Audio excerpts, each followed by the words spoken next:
Thank you, guys. Thank you for that free conference call. Okay, storage is almost full. So noted. Thank you, guys, for making it in. Thank you for joining the jam. Thank you for choosing to be here tonight. And as usual, pun intended, we have a jam-packed night. So many things happening in this world ever since that great debacle.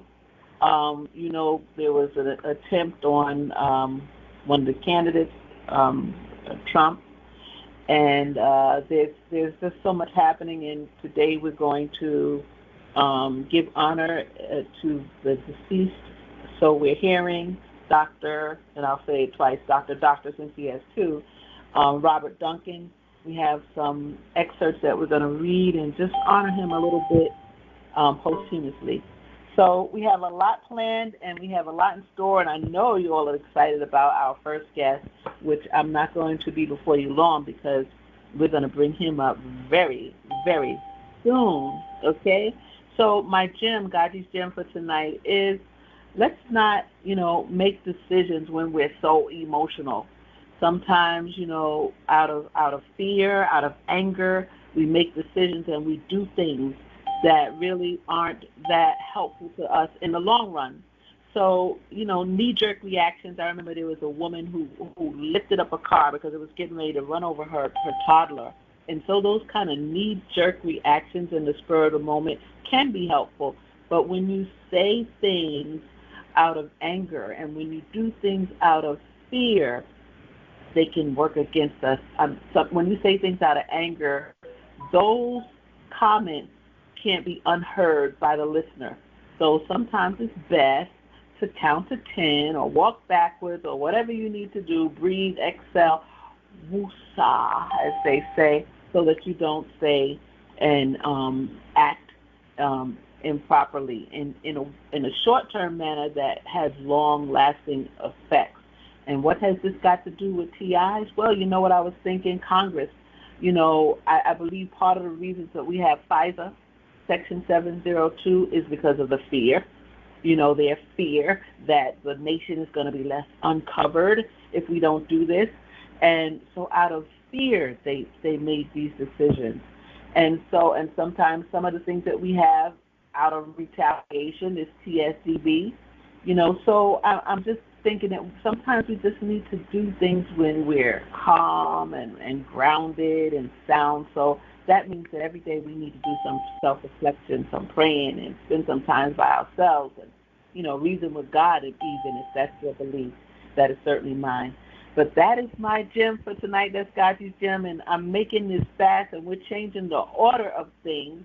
It's funny, someone just said to me the other day, when I know if I miss your show, what I'm going to miss. Well, tonight you don't, because we're doing it a little differently.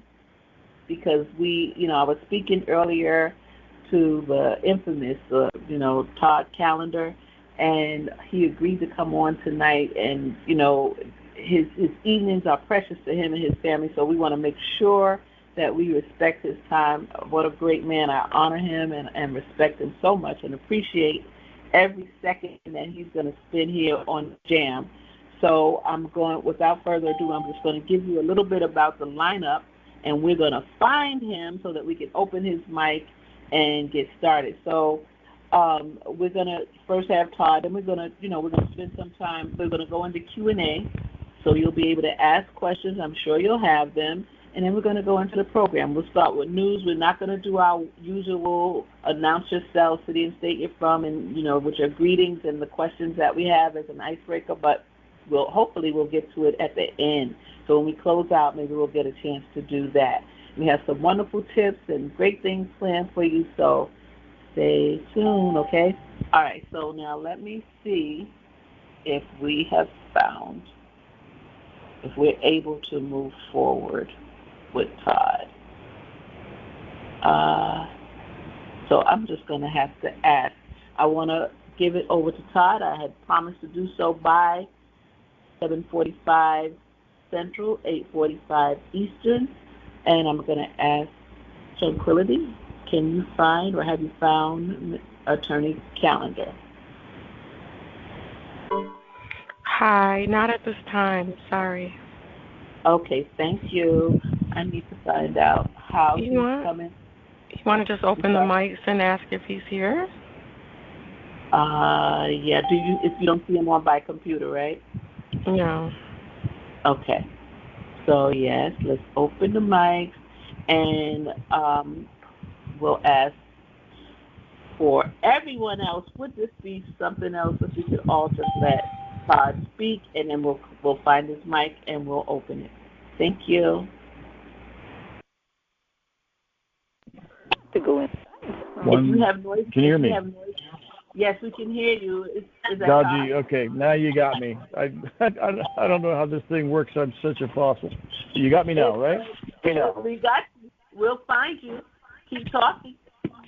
Thank you, everybody. All right, good. Oh, your Bluetooth was off. Thank you for your cooperation. Love it. Thank you, Jamsters. Okay. All right. Oh, my God. Todd, are you there? Is that for me? I don't know what to say, GoGi. Can you hear me all right? Yes, we can hear you fine. Everybody else is muted, and so I get to welcome you to the call, and thank you for agreeing to be here. And I want to thank you all, Jamsters, for keeping it quiet so we could do that. I appreciate it. You guys are the best. All right, so beautiful. All right, so Todd, I would like you to start by telling us a little bit about yourself and some of the work that you've done. I want to just say to the listeners that, I had heard about 3 lawsuits, actually, 3 class action lawsuits, and they were coming out of CIS, Ryan, and one of them, when I heard that Attorney Todd Callender was involved, I knew that it was going to be a stellar class action lawsuit. So I really wanted to have him on the show. I got the opportunity to speak to him earlier today, and I'm so glad that he agreed. Look how fast to be here tonight, because he has a busy schedule coming up. And so we really wanted to share this information, and perhaps you've been hearing about it from Maria or from Ryan or from somewhere and someone, or just the scuttlebutt around, but now you get to hear it from Todd himself. So, Attorney Todd, can you please share some of the things you've done and anything you'd like to share about yourself, and especially this TI class action lawsuit? That's what we call it. I know you call it something different, but go ahead. No, that's fine. And thank you for the introduction. Thanks for giving me time tonight to talk with you all. And I apologize for my inability to properly operate this phone. So on a going forward basis, I had offered GoGi the use of CloutHub. It's a company that my group acquired more than a year ago, really for this very purpose. I didn't know why we'd bought it at the time, and now I do. Just like 30, my Lord, it's 30 years ago. So I was running clinical field trials in Cuba, my family's needle-free mass vaccination device, because it was just really a concept when they bought the intellectual property. I come from a big family of doctors, and I was the black sheep lawyer.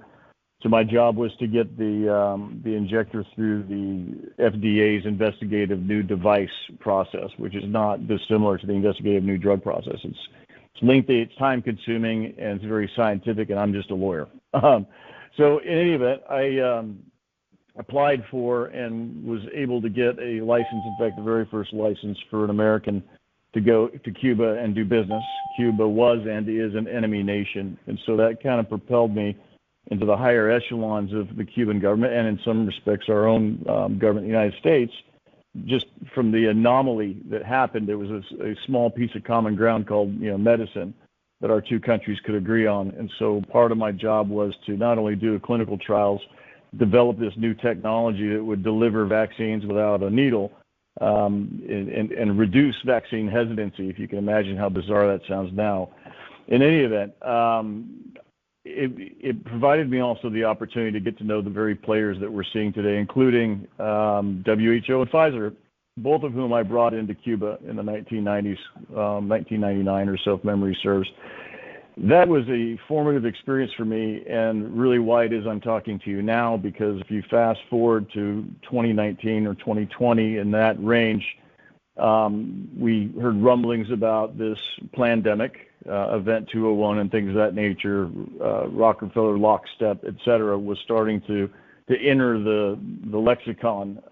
We knew Wuhan, Halloween night 2019, 10,000 5G transmitters were turned on, and I've been tracking that for a while. But it was really when our government started talking about using mRNA technology to treat this fabled communicable disease. And in fact, they were talking about it almost with respect to any disease.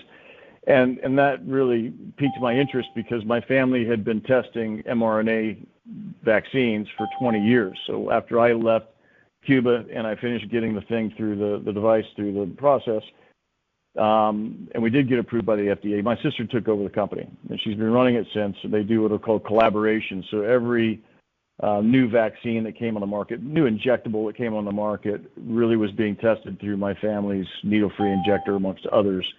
And so I had access to the science all this time, and I knew that all of the test animals for the mRNA shots died, all of them, especially when presented what they call a challenge study. So they gave them the shot, then they presented the disease that it was supposed to protect them against, they all died. So being ex-Army, 2020, 2021 rolls around, and you hear Lloyd Austin saying that he's going to mandate all 1.4 million service members to take this experimental shot. mRNA had never been used in outside of clinical trials before. It knew it was experimental, and we had expert testimony in form of Dr. Teresa Long, a medical doctor, lieutenant colonel in the Army, trained at Fort Detrick in what's called CBRN, chemical, biological, radiological warfare. And she arrived at the conclusion, rightly so, that between 1/3 and 1/2 of the contents of the shots, Moderna and Pfizer, was made of antifreeze. So with that knowledge, I filed a temporary restraining order against the U.S. Department of Defense. I was, at the time, the only lawyer willing to sue the DOD. My law partner was also willing, but he wasn't licensed in the federal courts. So we took him on, and we said, hey, you can't do this. You cannot frag all 1.4 million of your service members. You can't test something on all of them at the same time. That's not good military science, amongst other things. And that really propelled me into where we are today, but also a 3-year fight with the U.S. Department of Defense, Health and Human Services, the FDA. I've been very public, very vocal about it because I wrongly and foolishly expected that the DOD, after personally serving the Secretary of Defense with this knowledge, with the science and affidavits, 500 or so pages of evidence, I actually thought that they would say, oh, wait, we didn't know. Wait, back up. Okay, let's take a new look at this. They didn't. They doubled down. And I fought with the DOJ, who represents our government, for 3 years, more than 3 years, all the way to the Supreme Court, through the Federal District Court in Colorado, the 10th Circuit Court of Appeals, and ultimately the Supreme Court. At no time in this process, by the way, did our government deny any of my allegations. The most important of which I gave in the oral arguments in the 10th Circuit on 18 November 2022, where we had come to understand that these were not only unusual experimental shots, they were gene modification shots and therefore regulated differently than investigative new drugs. And we'd found that the DOD had been making super soldiers or genetically modified soldiers since 2005.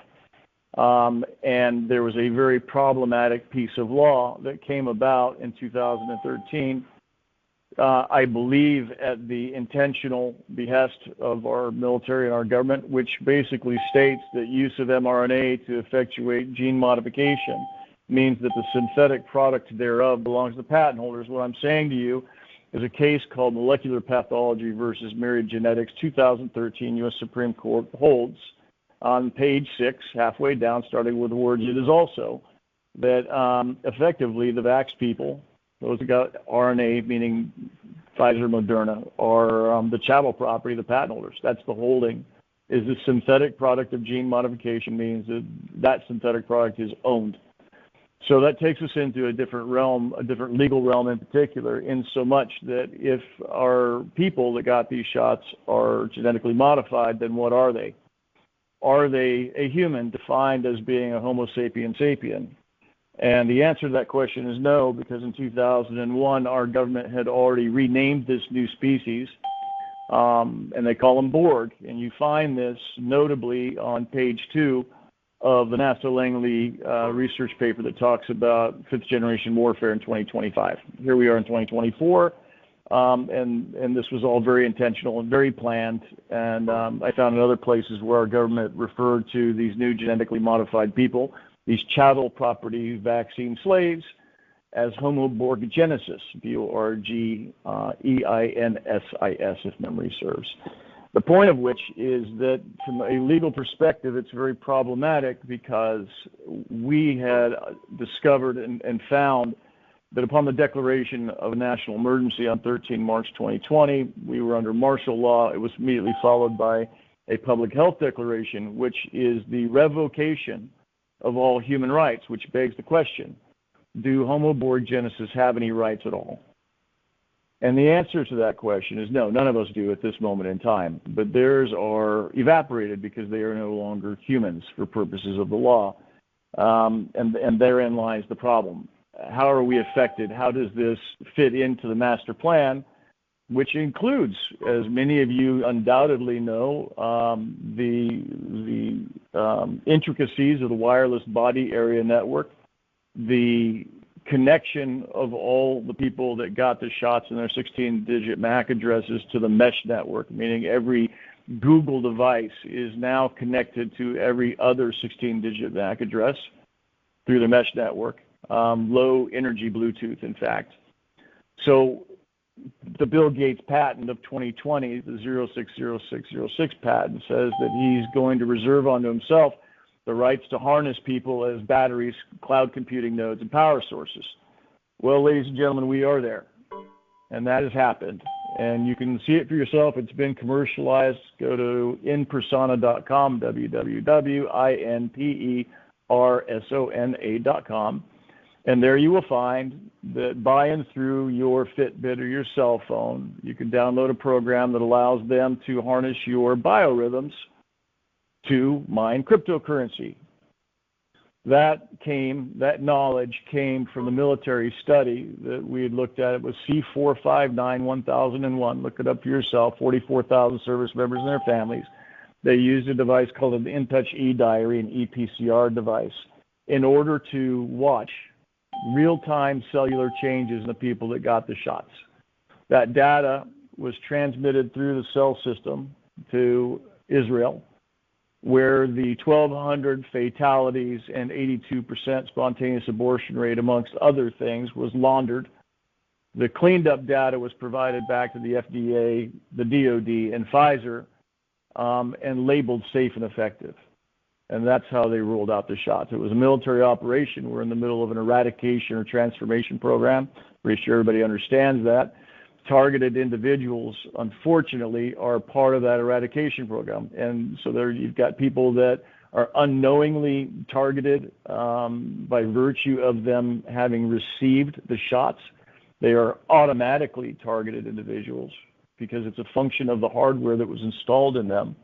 And then you have other people who are not vaxxed, at least not with the COVID shots, but may have received the very same hydrogel in other injectable materials. We find hydrogel now in lidocaine, in insulin, in pretty much every injectable. In the military, they gave up shooting the COVID shots. Why? Because we beat them, not in court, but we beat them on the landscape.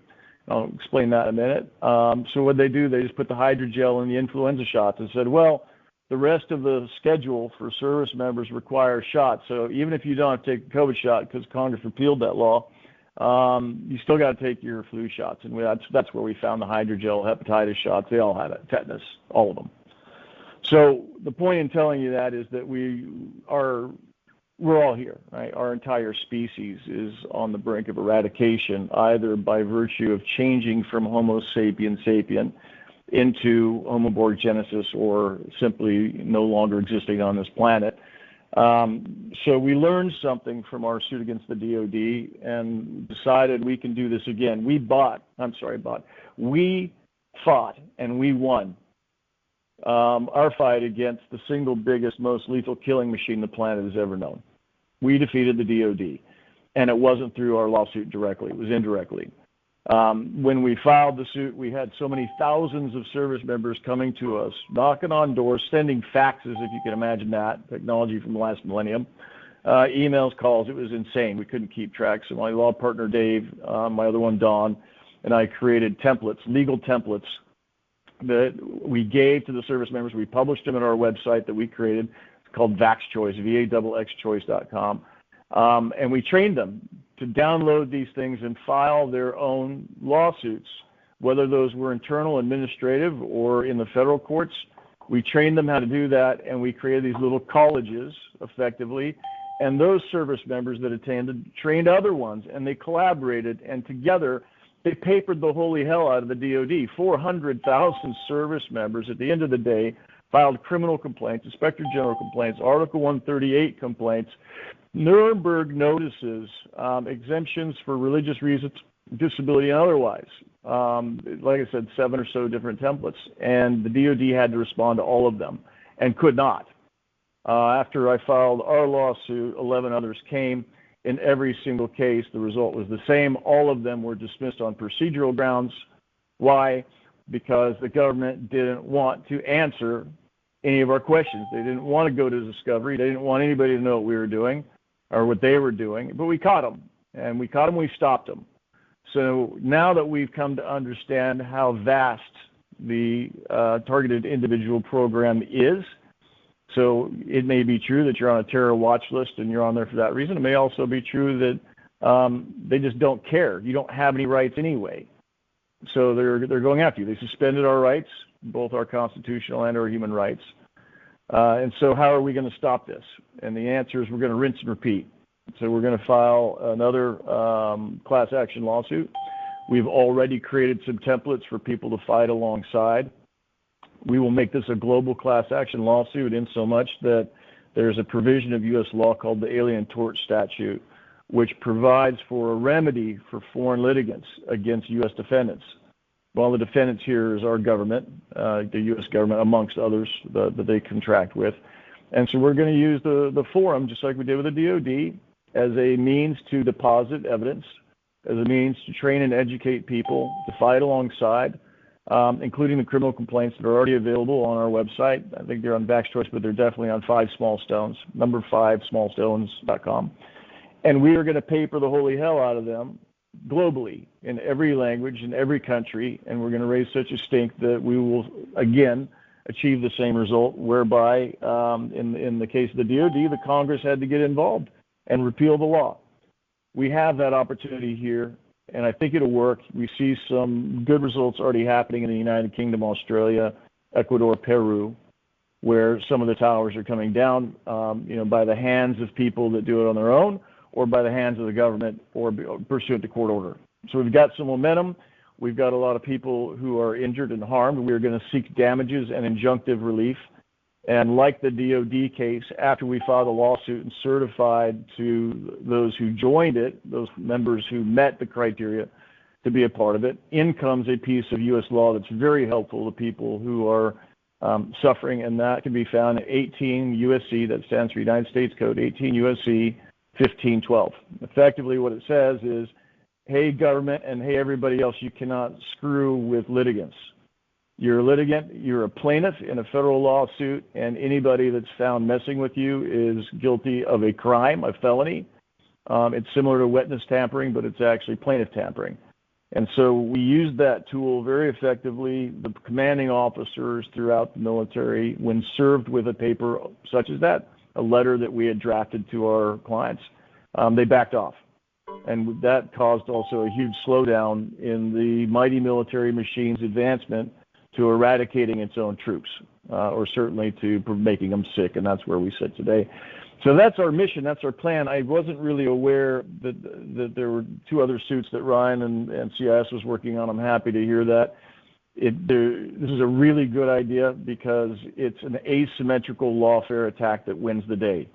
We want as many litigants, as many suits as we possibly can, and as many courts across this planet as is possible, because by papering the hell out of them is how we're going to defeat this. So I hope that was okay in terms of reference and where we're going, what we're trying to do. I'm happy to answer a few questions if that's helpful. Okay, that is great. Thank you so much, Attorney Todd. Thank you, Sure. thank you.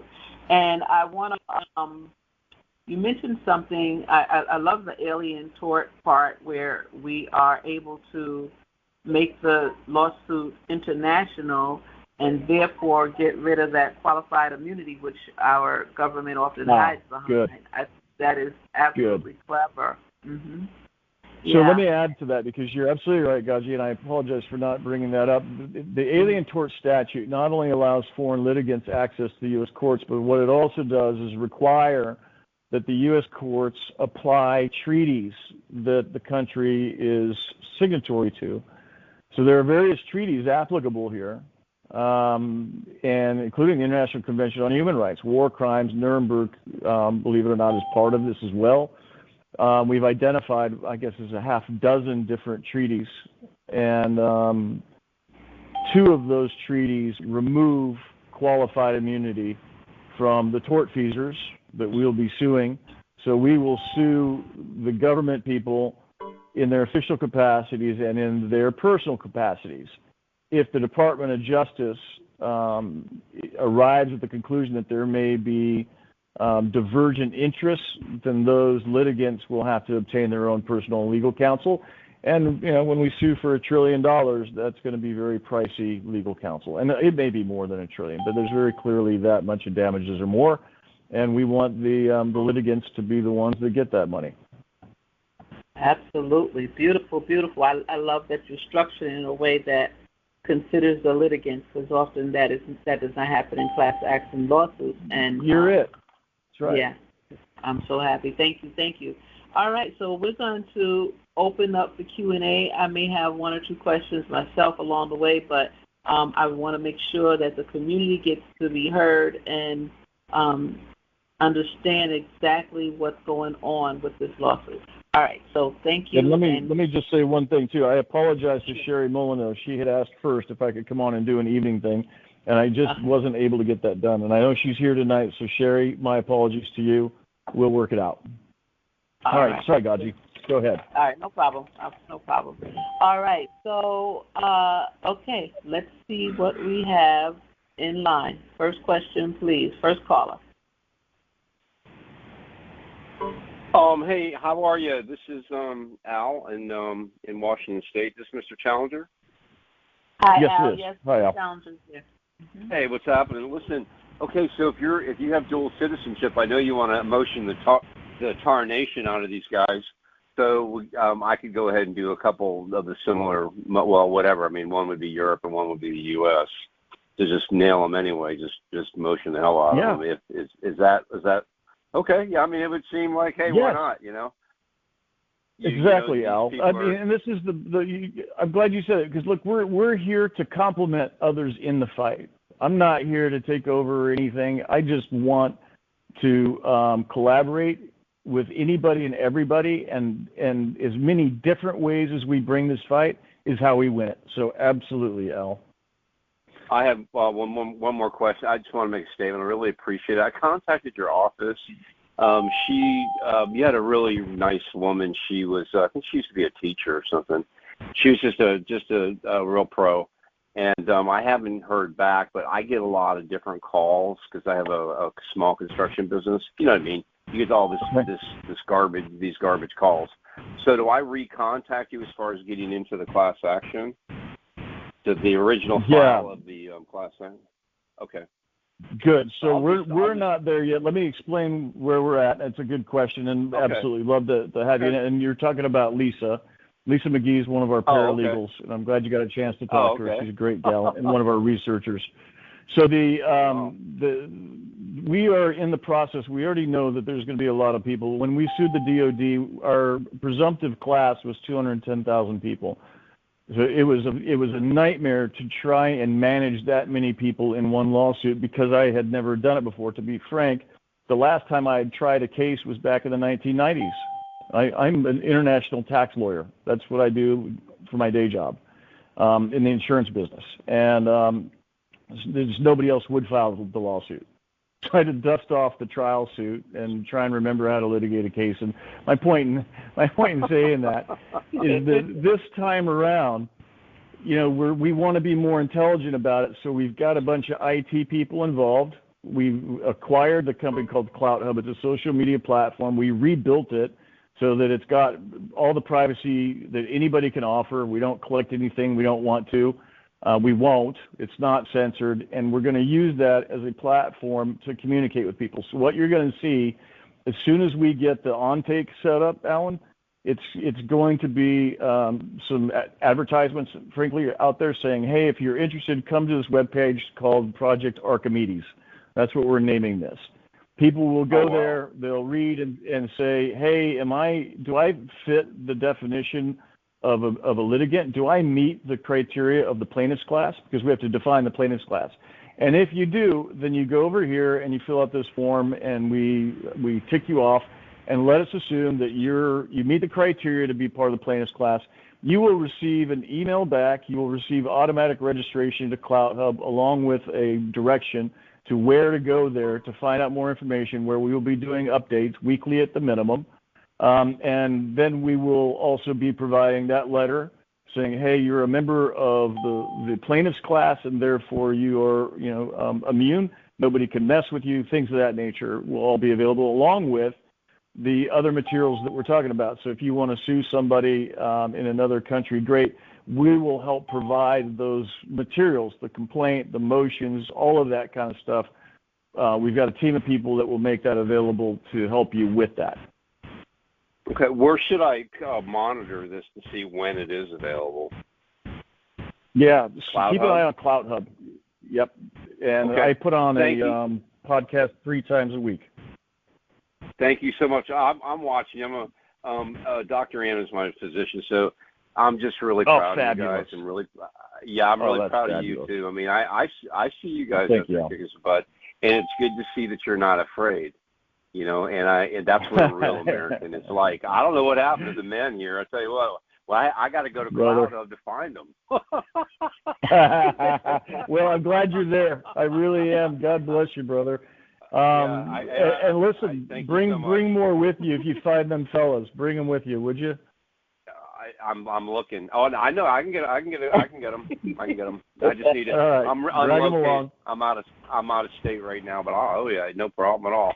Anyway, thank you so much again, brother. And I will be in touch. My honor. Thank you very much. Yes, sir. No, my honor. Thank you, sir. You have a good one. Beautiful. Okay. Thank you, Al. All right. Thank you, Attorney Callender. And next caller, please. Hi, Todd. It's Terry. Thank you so much. How are you? Hi, GoGi. Beautiful. Thank you so much for having Todd. I'm so glad he's here and he's explaining to people what's going on. So many people have questions that I'm not allowed to answer, and I don't, want to say what's going on because if I'm not sure.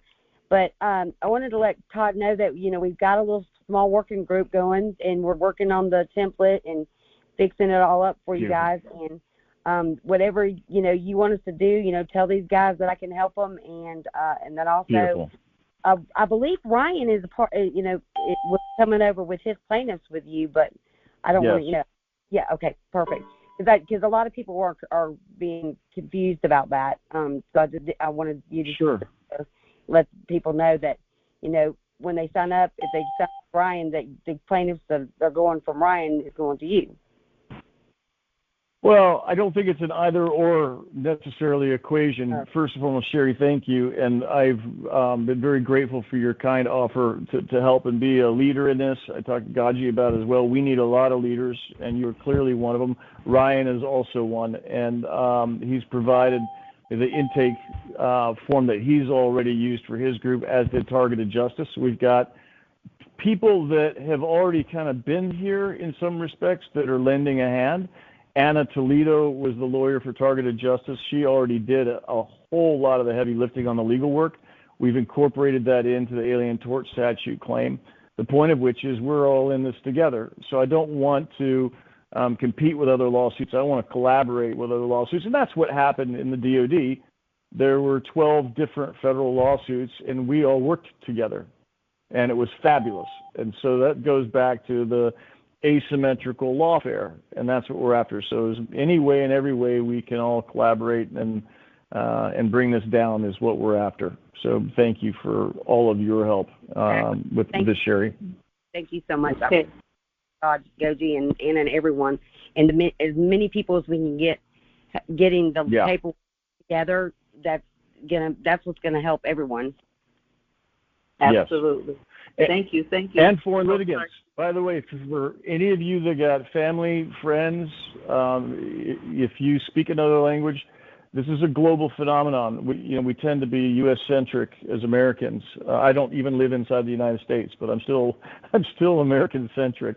So we really need to reach to other people and say, hey, this lawsuit is about you too. We've got in every place we need lawyers. So I've got lawyers that are also helping with their clients coming from Poland, Australia, United Kingdom, Germany, Canada, and I believe Mexico. I haven't been able to. There's a lawyer down there that I was supposed to be on a call with today, and I missed it. So hopefully we'll get them to come on board.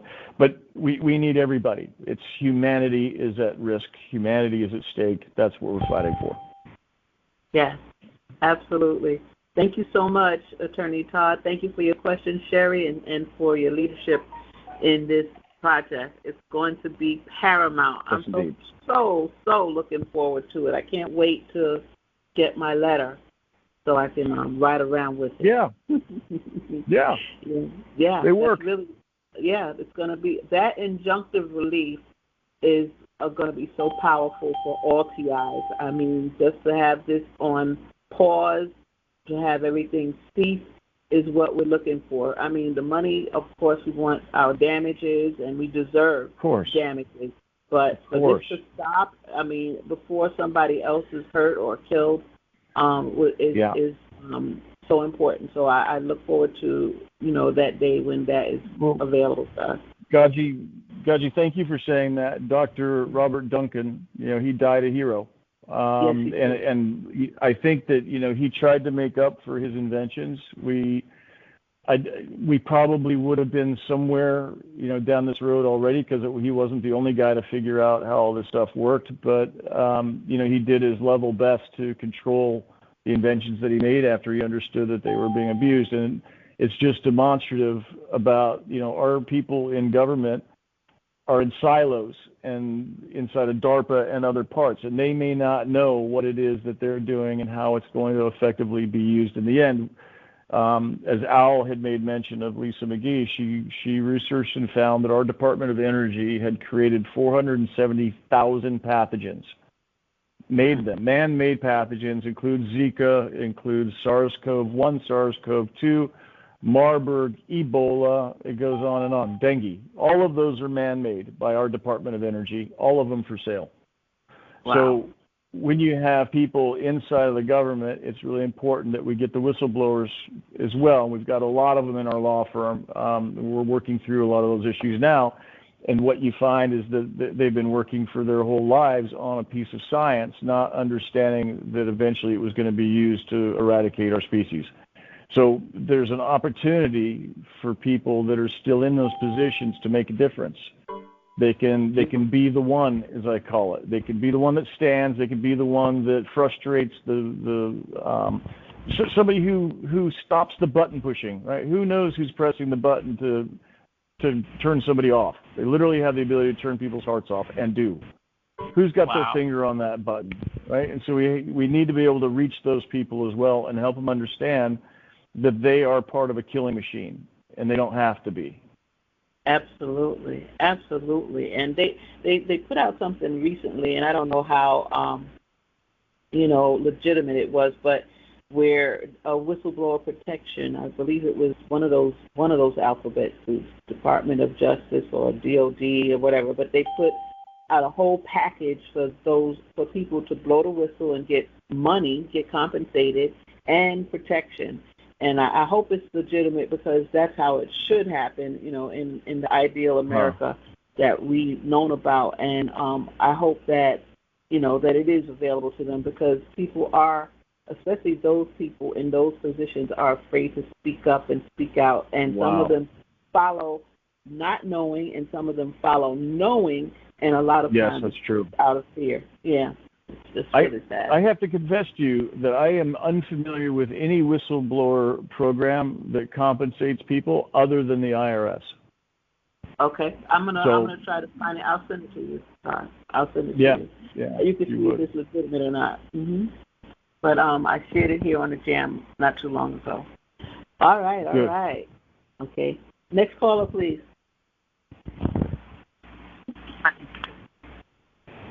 Hello, Hi. Attorney Callender. This is Samia. I am one of the moderators in the community.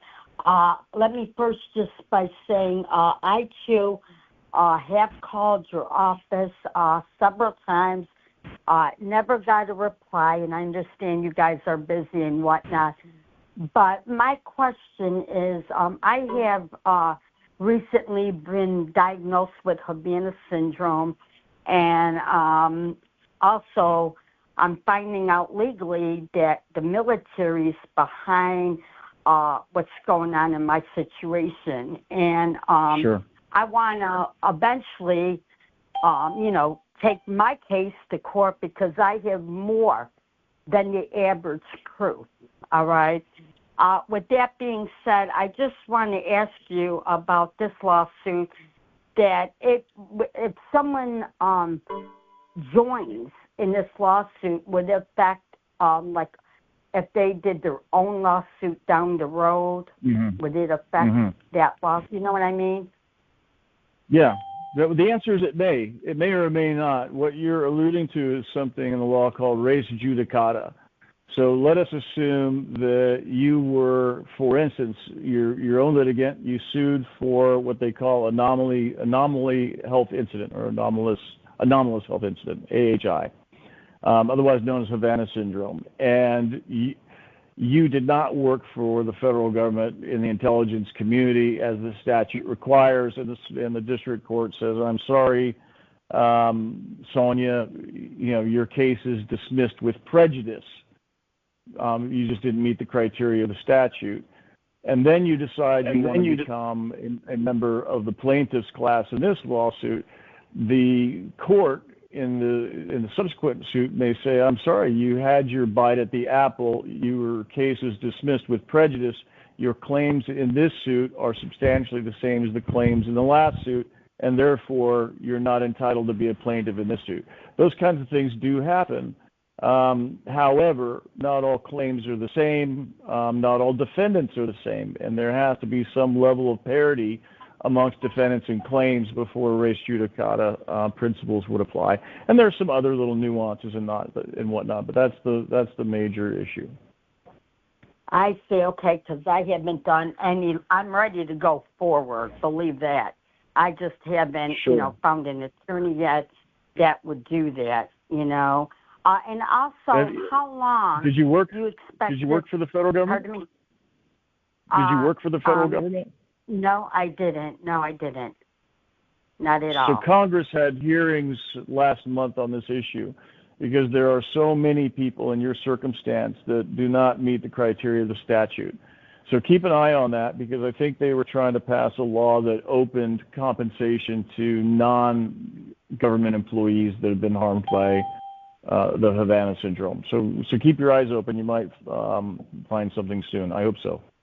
Yeah, me too. Actually, the next hearing date, Samia and Attorney Todd, Attorney Callender, the next hearing date is July 31st. So we're going to be watching for the results of that. Mm-hmm. Great. Okay. Okay. All right. Thank you so much, Attorney Callender. Sure. Yeah, my pleasure. God bless. You too. All right. Thank you. Next caller, please.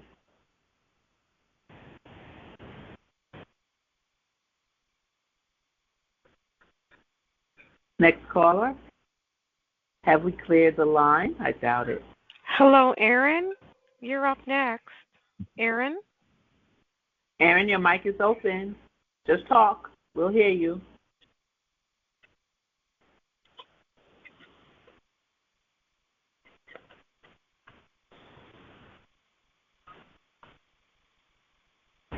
Okay, Aaron, we're going to move on. I'm so sorry. You probably, should just talk, but if you don't, we're going to move on. Okay, next caller. Sorry, I don't know how to how people just try the best they can. Yeah. It's okay. We get it. Hey, All right, how you doing? Go ahead. How you doing, Todd? Hi, Doc. Hi, question. how are you? I'm good, Gaji. This is Tori in New Jersey. Hi, Tori. Hey, Gaji. Question, Todd. So, in regards to this case, would any further testing be required for any of us that have? I've been targeted long before I took the COVID shot, but would there be any additional testing? I also have an assessment from Dr. Lydia Shchenko regarding Havana syndrome and another matter. But that was my first question. Will any additional testing be required? Yeah, good. It's a great question. The answer is probably not. So we're in the process of trying to refine the description of the plaintiff's class. And as you can imagine, as we understand the problem, we begin to understand exactly how expansive it is. So we started pouring through a lot of the evidence that we had and said, okay, let's go with anybody that has living or working within 100 meters of a 5G tower for more than an hour at a time, right? These are the safety studies that we had discovered because the reality is they are getting cooked, right, with microwave radiation. They are also plaintiffs. So it's not just a function of targeted individuals by virtue of saying, hey, this computer is tracking you and you are subject to the phased array beam at whatever frequency hitting you. It's everybody that got the shots is a targeted individual, right? They implanted hardware and software systems into people's bodies. Of course they're targeted. They automatically meet the definition of targeted. So it's a broader set of circumstances that would avail people to this lawsuit. And the short answer to your question is that there will be a laundry list of criteria that says if you meet any one of these criteria, then we believe that you're in the plaintiff's class. And what will actually happen and is required by our statutes in Colorado, that's where my law firm is based, is we will have to actually have a person go through each and every applicant to join the suit and tick back whether or not they meet the criteria. So we're trying to automate this as much as we can so that when people go online, and it'll be on our website, the Disabled Rights Advocates website, people will be able to apply and say, I tick the box. I meet one of these criteria, don't. And that way, by the time the sheet gets to one of our employees, Lisa McGee is going to manage that project, by the way, then we can say, yeah, you're a plaintiff or not a plaintiff, or you meet the class or you don't, because we're going to have to certify to the court. All of these people share these same similarities, right? They are all part of the plaintiff's class because they are suffering irrevocable, immediate, irreparable harm caused by these same defendants. And that's how you define a plaintiff's class. So the answer to your question is, I sincerely doubt we will need anything more in terms of testing from you. The fact that you have already been diagnosed is by itself dispositive that you would be a member of the plaintiff's class. Gotcha. So you don't have to be. It doesn't mean that you have to be. If you meet the criteria, you don't have to have a diagnosis, is what I'm trying to say. Oh, gotcha. Okay, thank you, Todd. And one last thing. Sure. I know you mentioned low energy and microwave. I have a pretty good understanding of computer networks, Internet of Things, Internet of Bodies. So, so one of the things I realized with this is that just like with a cell phone, if you drive down the street, you're constantly connected.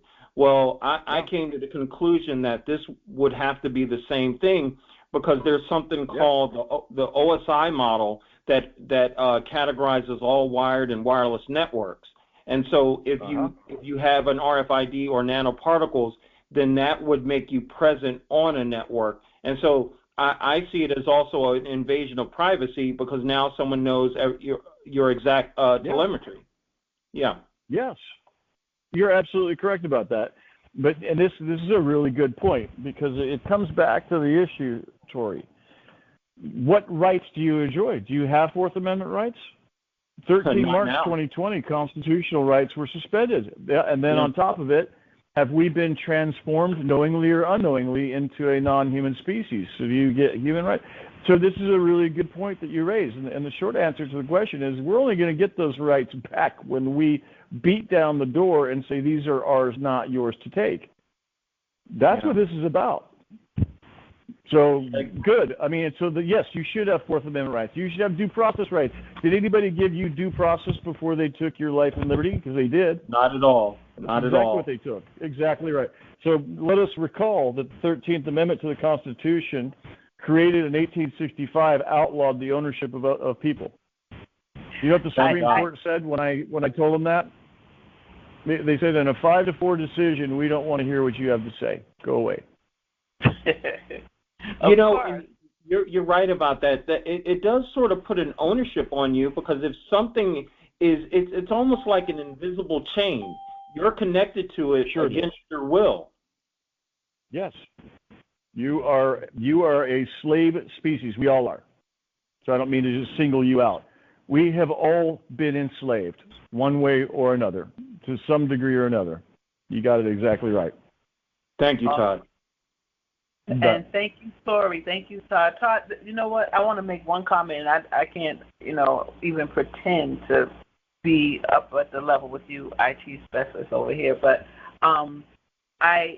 one thing I find that they say is it the IMEI or IP address, when you go and pick up a cable box or something, they say this stuff out loud, and they have it plastered all over the everywhere and give out information so freely. And I just think it's something that should be held private, because they can do things with that information. They don't. They just publish it. It's terrible. So, I mean, it is terrible. And I'm glad you said that. Could you remind me, guys, this is really important. There is a piece of law that came out in January of 2021, and it's called the Genetic Information Non-Discrimination Act. And what it is that you're saying, actually, it's Regina, right? What you're saying actually has some implication there. And I don't recall off the top of my head, our current complaint is like 200 pages long, and it's full of applicable laws. So I need to go back and make sure that Gina is there, because you're right about that. The genetic information, medical information, HIPAA is definitely in there. Right. But Gina might also be something that needs to be included. So thank you for that. Okay, great. All right. Thank you once again, Tori and Attorney Todd. We're going to go to the next caller. Hello? Hi, we can hear you. Yes, thank you. I have many questions, but I'm going to only ask one that is inspired by what Todd said. The Alien Tort Statute. I was first attacked with these directed energy weapons in 2003 when I was legal resident, but I was living in the United States under valid work visa as a foreign citizen. Mm-hmm. Then, the attacks continued, and in 2008, I became a U.S. resident. And I was still holding the foreign citizenship. And then in 2019, I became a U.S. citizen, but I had the right to hold on to my citizenship of birth, so I'm a dual citizen. So do I have a right, because I'm still assaulted with directed energy weapons, do I have a right to, to the Alien Tort Statute, because I was first assaulted in 2003 when I was a foreign citizen completely. and then I became a dual citizen in 2019. Yeah. So, okay, great question. So the Alien Tort Statute applies to this lawsuit in respect of foreign litigants, but it is not exclusive. So it's an interesting piece of law. We've looked exhaustively without any luck to find a reason why we couldn't do it. We are going to combine an Alien Tort Statute claim with a regular federal lawsuit with the exact same principles of law applied. The Alien Tort Statute is a jurisdictional claim. It's not a remedy. It's just saying under this statute, foreign litigants are availed to a remedy in this court, that court being the federal district court, which is where we're going to sue anyway. We have not found any authority to say that you can't have both an Alien Tort Statute case at the same time that you've got U.S. litigants in the same case. But it doesn't really matter anyway. The reality is that we know we're going to get dismissed. That's exactly what happened to us in the DOD, and it didn't matter. It didn't matter at all. What mattered is that we won the case. How did we win it? Because we papered them into submission. We so educated and so raised up the issues inside the DOD that the whole world stopped and saw what was happening and understood that our leadership in the military was literally attacking their own soldiers. So we're doing the same thing here, and we're going to do what's called a motions practice. So we know that we're going to file a temporary restraining order, and we know that 90-something% likelihood of failure. We know we're going to file a preliminary injunction, and we know that that's going to get dismissed. We know that we're going to file motions in limine. We know we're going to file writs of mandamus. All those things you can possibly imagine, we are going to paper the court. And while we're papering the court, you all are going to be papering your local people, your sheriff's departments, your chiefs of police, all of those kinds of things. Nothing stopping you from civil remedies in the state courts. The point is that we are all fighting together at the same time asymmetrically from 10 different directions is what really matters. So I don't care if the Department of Justice says, hey, you can't have a foreign litigant at the same time as a U.S. litigant, and you're a good example. Well, then, court, what happens where somebody was a foreign litigant in 2003 and now they're no longer a foreign litigant? Does that count, court? So these are opportunities for us to get in front of a judge and have these conversations. And every time we get in front of a judge and have these conversations, we get to talk about it on CloutHub and on Rumble and every other place that we can possibly do that. Right? This is the point of it. The point is that we are in a global educational enterprise. And if we can make our lawsuit the talk of every dinner or every person at a dinner table across the world, then we have won. So I'm not afraid to go in front of the court and say, let's talk about it. We've got a U.S. citizen now, but at the time the harm happened, she wasn't. What are we going to do about that, court? Are you going to deprive her day in court? So I look forward to these challenges. Yeah, well, I believe that you're right. When this started in 2003 until 2019, when I became a U.S. citizen, there were many years that I've been severely assaulted with these weapons. And then in 2019, I'm given the choice of my country of birth to maintain all the rights of my citizenship of birth. So I can consider today as a dual citizen that I have the rights of a foreign person that were violated in this country. Yes, that's right. So let's litigate that issue while we're at it, right? Because it's going to come up, and I welcome it. I want it to come up. It gives us another opportunity to get in front of the court. So thank you for raising that. Thank you for helping me be aware of it, and I look forward to making that argument, making that case. Thank you, Liliana. Thank you, Liliana. Thank you, Attorney Todd. Thank you. Next caller, please. Thank you for your question. Go ahead, please. Hello, Mr. Todd over there. Wanted to call in and let you know you're absolutely right about the HIPAA laws, because as a veteran, we were actually sent documentation making us aware of our medical things to be shared, to be opened for whoever that would take and use the information. Also, wanted to make you aware of an executive order that was put into place as Trump removed the first time from the office, the executive order he put in place pertaining to globally militarizing against any and all medical situations, disabilities, diseases, and so on. You can look that up, the executive order.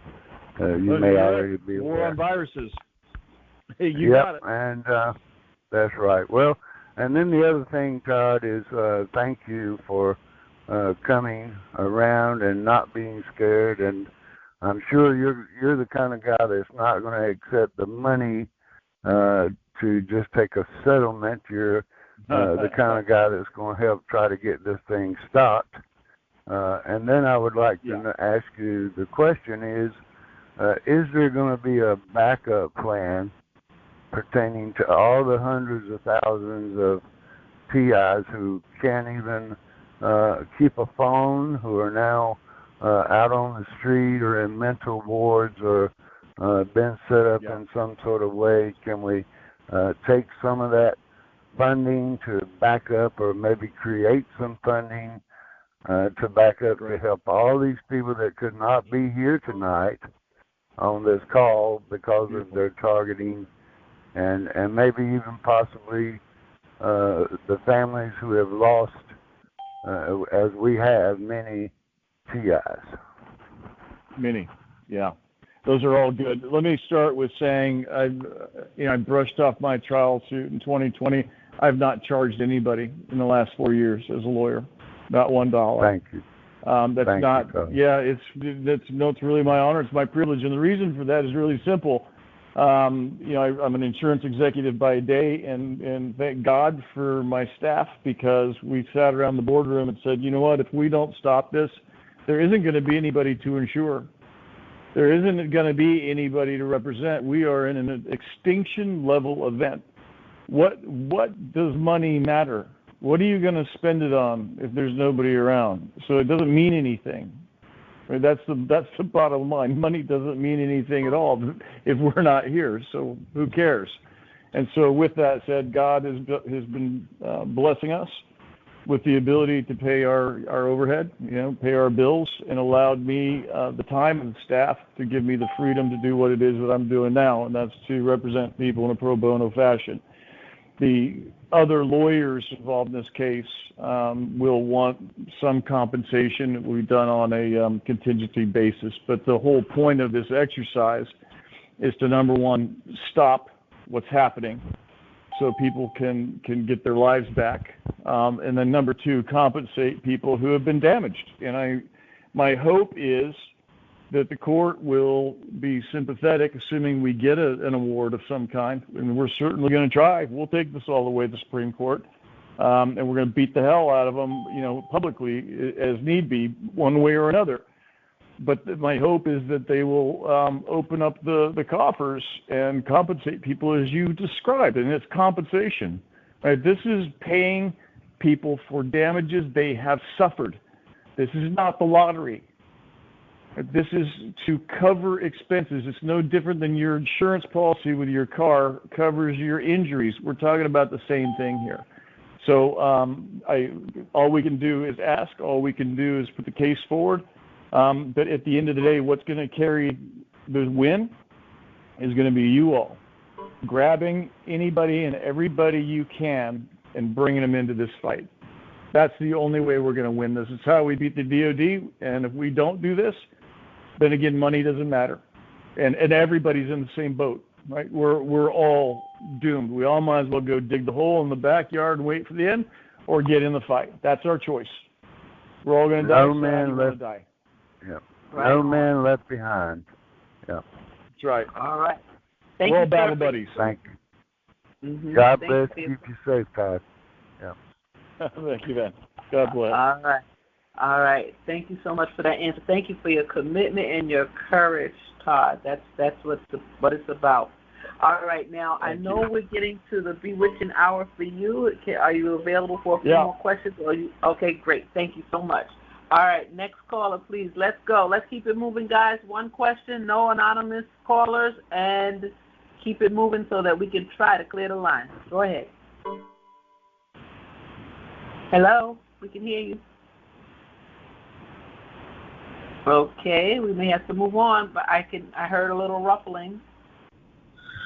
Hi, Todd. This is Amy Hollum. How are you doing? I have a couple of questions about the lawsuit. One, when it comes to the collection of evidence, and when we finally get to that standpoint, how will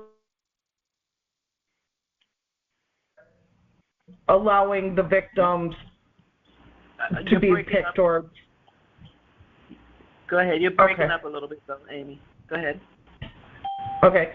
So how would you be collecting that or picking that your top candidates or your top litigants for that particular cases? And then another one would you be pushing for laws and rules that the Senate has to be forced, or that the Supreme Courts would be forced to litigate on and make final callings and rulings to create laws? Okay. Well, first and foremost, legislatures are the ones that are supposed to be making laws. Judges often make law through litigation, but it's not really the way our country was designed. So the idea is that we bring enough pressure to bear, all of us together, that we do exactly what happened in Robert v. Austin, which was that the U.S. Congress had to get involved, and the U.S. Congress repealed the Secretary of Defense's order. So the Secretary of DOD said everybody's going to get the shot, and the use of force is authorized. Our suit was able to convince the Secretary of Defense to shelve the use of force. They were actually going to hold people down, but it was actually the U.S. Congress that repealed the order. So it is kind of a combination of those two things. And if we raise enough hell, if we get enough people kicking and screaming, dragged into the fight, including Congress people, then they will be forced to do something to outlaw the use of 5G and torturing people in fusion centers and things of that nature, or they're going to be replaced. It's really that simple. These gangsters want their job. They got a sweet job. They sit there and they get paid to do nothing for the most part, and so they're going to be motivated to help because they know that if there's enough people that want them out, they'll be out. So that's the plan there. In terms of picking representative plaintiffs, which is what you're talking about in the very first instance, we want to find the most egregious cases we can. The ones that are so obvious, they are diagnosed by top-notch expert witnesses who are also going to opine and provide evidence in form of affidavits and other testimony. And we're going to put our best foot forward for both foreign litigants under the Alien Tort Statute as well as domestic litigants, all of whom must share some commonalities, right, so that we can show the court, here is what our plaintiff's class looks like. Right? They are all injured. They've all been diagnosed. They all have evidence that looks like this. We understand and know who the defendants are because of these things. There's a causal connection. All of them share the same harm from the same people, and that's why they need to be in the same class. So we'll have to see what that evidence, but we've got a lot of it now. So we've got, mountains and mountains of evidence. It's really more a function of just finding the litigants that best fit the fact pattern and the description of our plaintiff's class. So we'll be coming up with that as we move forward in collecting actual plaintiffs. Right now, we're talking about the lawsuit. We're gearing up to prepare to bring people into a lawsuit. But obviously we haven't filed yet because we haven't even defined our plaintiff's class yet. We're in the process of doing that. All right. Thank you so much for your question, Amy Holum. And thank you for your answer, Attorney Todd. We're going to keep moving. Next caller, please.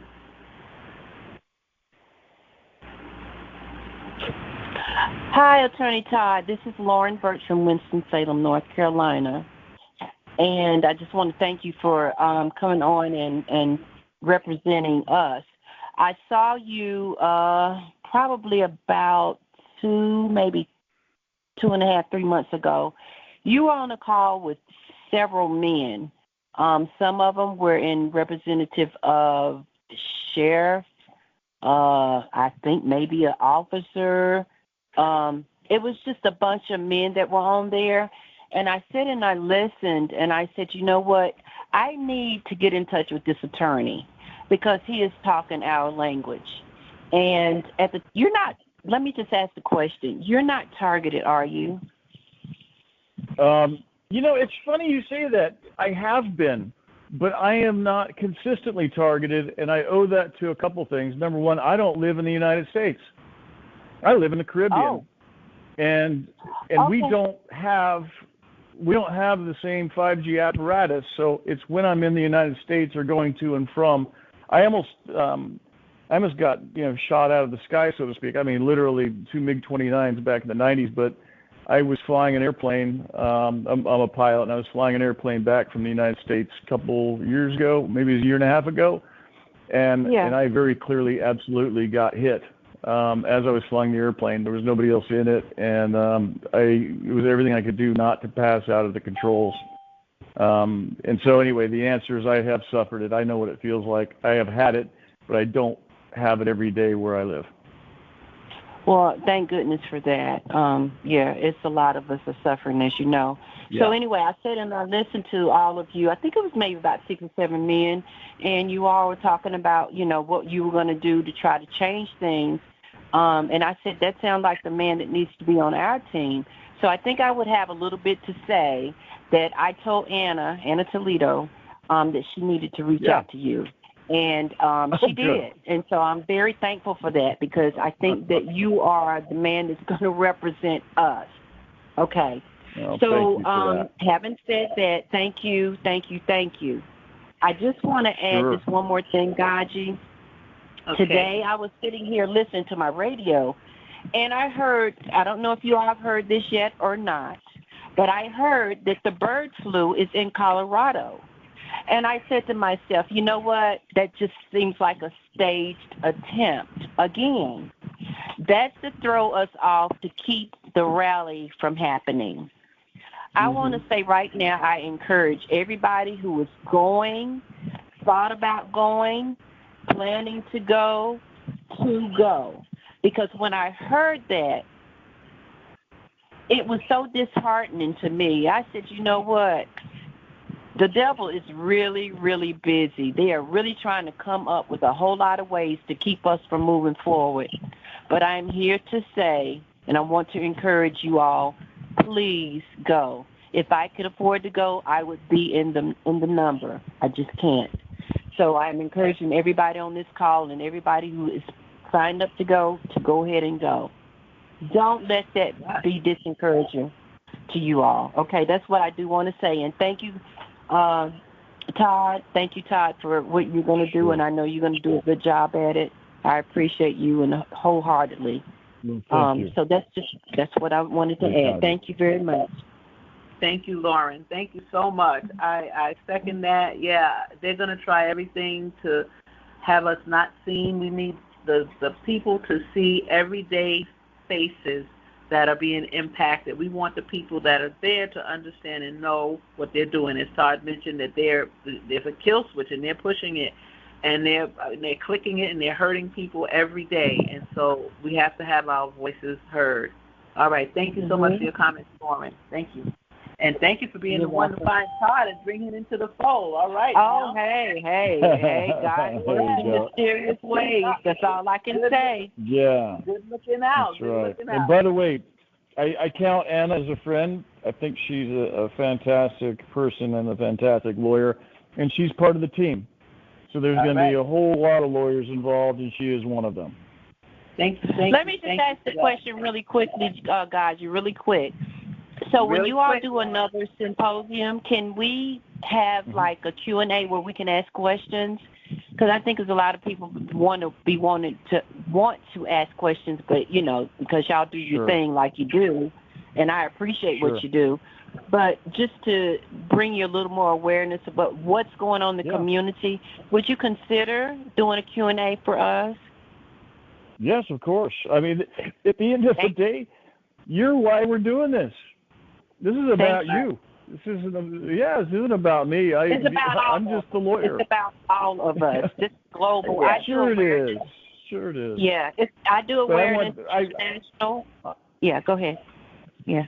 No, I was just going to say, I want to hear what you have to say. We all do, and I would encourage you, by the way, I do a podcast 3 times a week on CloutHub, and we're always open to questions. In fact, every podcast I leave the last 15 minutes open for people to type in their questions and ask. It's not so much a call-in feature as it is people logging on to CloutHub and just presenting their questions, and we do answer them. So when we do symposiums on a going forward basis, absolutely, positively, we'll work in a time for that. But know that as we're doing these things, there is a whole team of people that are watching the reaction of the audience. And if you want questions answered, we will do that right now. Okay. I thank you for that. I really do. Sure. I think the community needs to reach out to you, and you all can reach out to us. So we're just a collective effort. Good. Okay. Thank you. Yeah. You bet. All right. Next caller, please. Thanks, Lauren. You're welcome.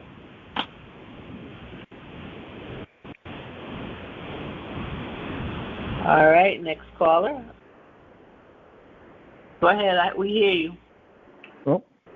All right, GoGi, let's make this the last one. I'm going to get in big trouble here. This is the last call. Hi, how are you, sir? All right. Hi. Hello.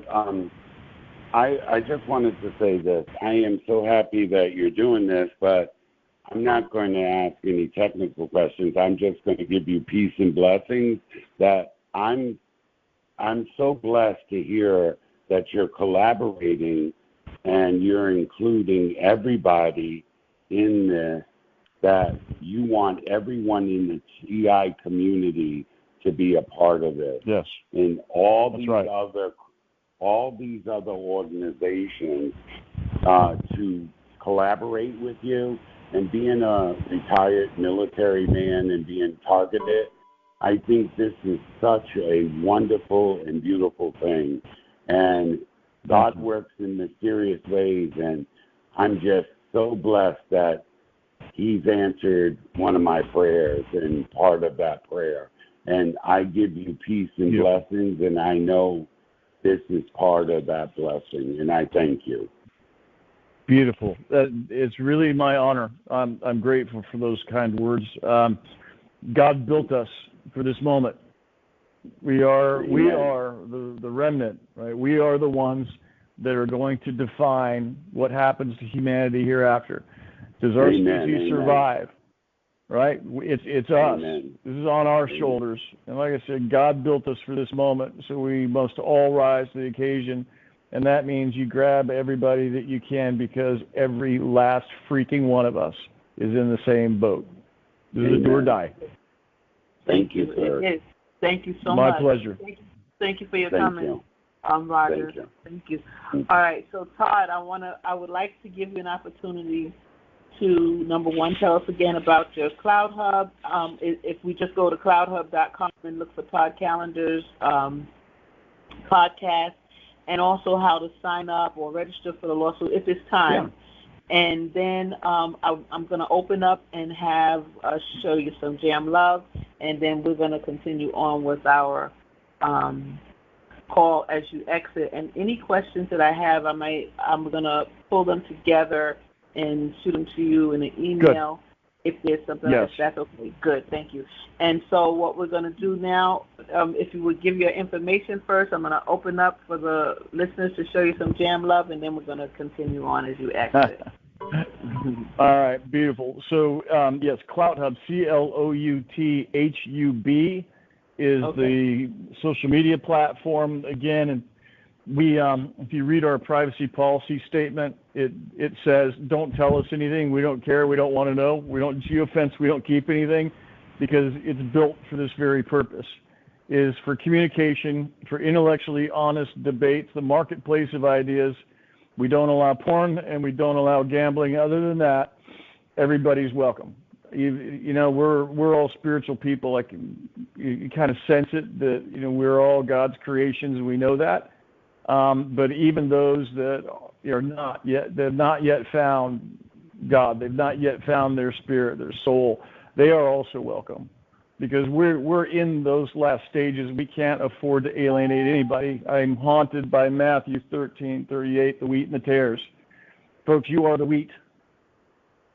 So we've got to grow up together, and that's the point of this. So we can all collect together. The channel that you will find me on is called Vax Choice, VAXX Choice.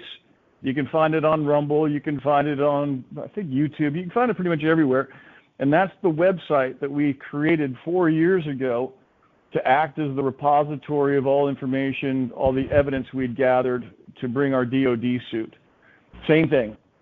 Vax Choice is going to be a repository of information. You can go to Vax Choice website, VAXX choice.com, which will lead you also to CloutHub. So either way, that's fine. You can also see materials that we built for pro se litigants at 5 Small Stones. That's the number 5, smallstones.com.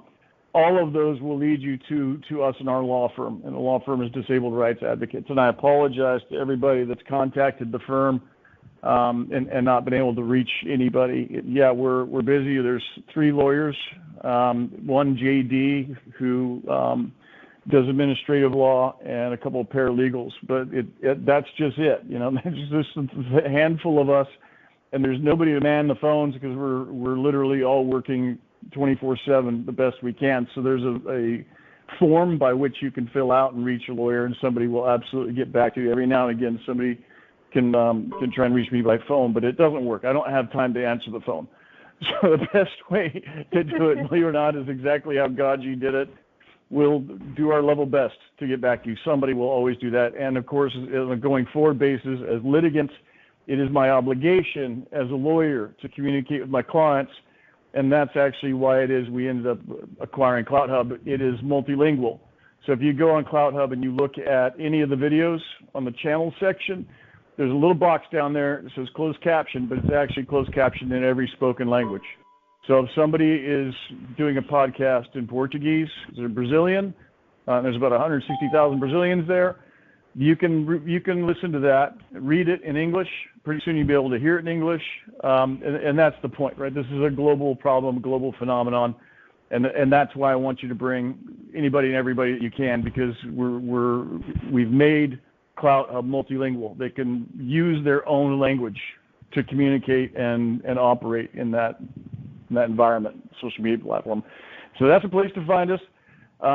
Any and all efforts that you can make to share the evidence, to share what it is that we're doing, bring them to a symposium. All of our symposiums and things that we've already done are on CloutHub. There's a search function. You can search either for channels or for videos. And if you can get somebody interested in their own future, if you can get somebody interested in the future of their children, bring them, because we all know, right, that's what is at stake. It's literally the survival of our species. We are in an extinction level event. You know that, or you wouldn't be here. Now we have the untenable job of convincing others to embrace this as a reality. 4 years ago, nobody wanted to hear it. 3 years ago, a handful understood it. Now, as we've got friends and family dropping dead, they finally understand, holy cow, our government is not here to help us. Our government is here to kill us. And that is a global phenomenon. So it's very strange that we find ourselves seeking redress from the very same apparatus that seeks our destruction. However, the people in those positions are just people. Judges are people. When they come to understand this is them too, this is their kids too, this is their friends and their family, then we can get the result that we're looking for. And so that's the key, is education. And that's really what this is about. We are, in all likelihood, going to get dismissed over and over again. And it doesn't matter, because we will get up and we'll fight some more. And we won't stop, because there is no choice. We'll fight to the end. So that's my commitment to you. I love it. I love it. I love it. And it worked before, because I didn't know why it did. Started backing up and backing away from from shoving the vaccine down our throats. But now I know, because of your work and your efforts. So that was great. And like you said, a collaborative effort. That was wonderful. Yes, it wasn't me. It was everybody. We just happened to be in a place where we could help others. It was everybody. Yeah, that's right. And here we go again. All right, guys, let's open up for 1 minute to give him some J.A.M. love as Todd can move on back to his family. Thank you so much, Todd, for taking out the time. My honor. Tonight to be God here. Bless you We're all. honored to have you. Can you open up, guys? Whatever you want to say, just say that to him, and I'm sure he'll hear you. All right, can we do that real quick? And it's over.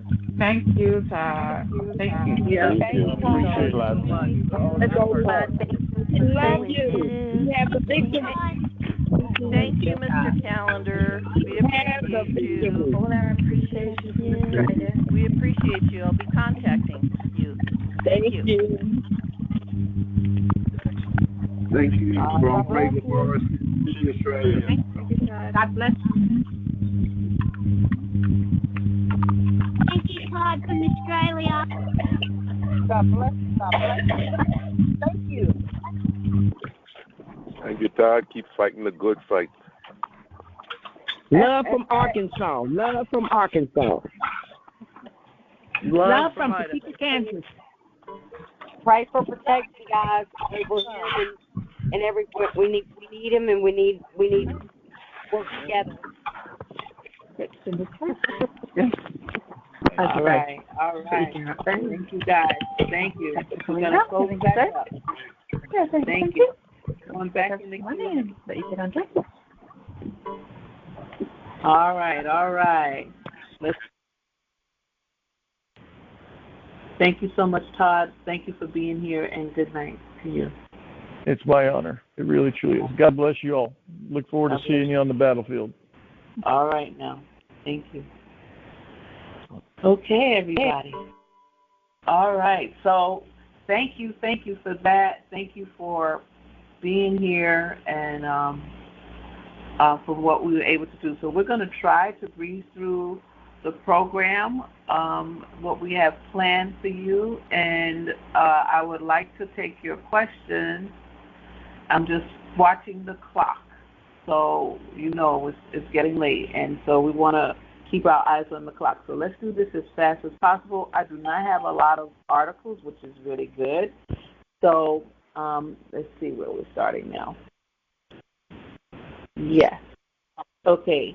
Is Ann Baker present? I wanted to start by announcing two conventions. There is the Republican Convention, which is July 14th through the 17th in Milwaukee, and we have one representative that's going there. Thank you, Targeted Justice, for providing her with flyers to give out during that convention.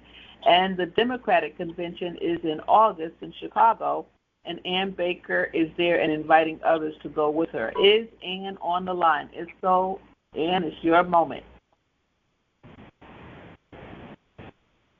Okay, I guess not. So Ann is here. Oh, yes, okay. I'm here. All right. This is your moment, Ann Baker. You wanted to talk about what's going on. Please share. And I think you have noise in your background. If you can cut down the TV, maybe. Yes. Okay. Is it better? A little bit. a little bit better. Okay. Okay, I just briefly want to bring to your attention that we have a conference and rally coming up in Chicago, Illinois, August the 19th through the 22nd of this year. We're sounding the alarm. We are the Forgotten American Citizens under the Havana Act Havana Syndrome Act of year 2021. We are the citizens who have been left out. The Democratic National Convention will be here August the 19th through the 22nd. I have put up a flyer on tievents.org. You would see the flyer itself. It gives you a lot of information, places to go, possible places to see, to stay, and also we are asking that you come and you participate in the rally. You can also give me your testimonies. I'm doing a documentary on those individuals who care to come up and speak and let the world know that we are hurting and we're hurting badly. I need your support. I need for you to stand up and stand up with me. I can't do this alone.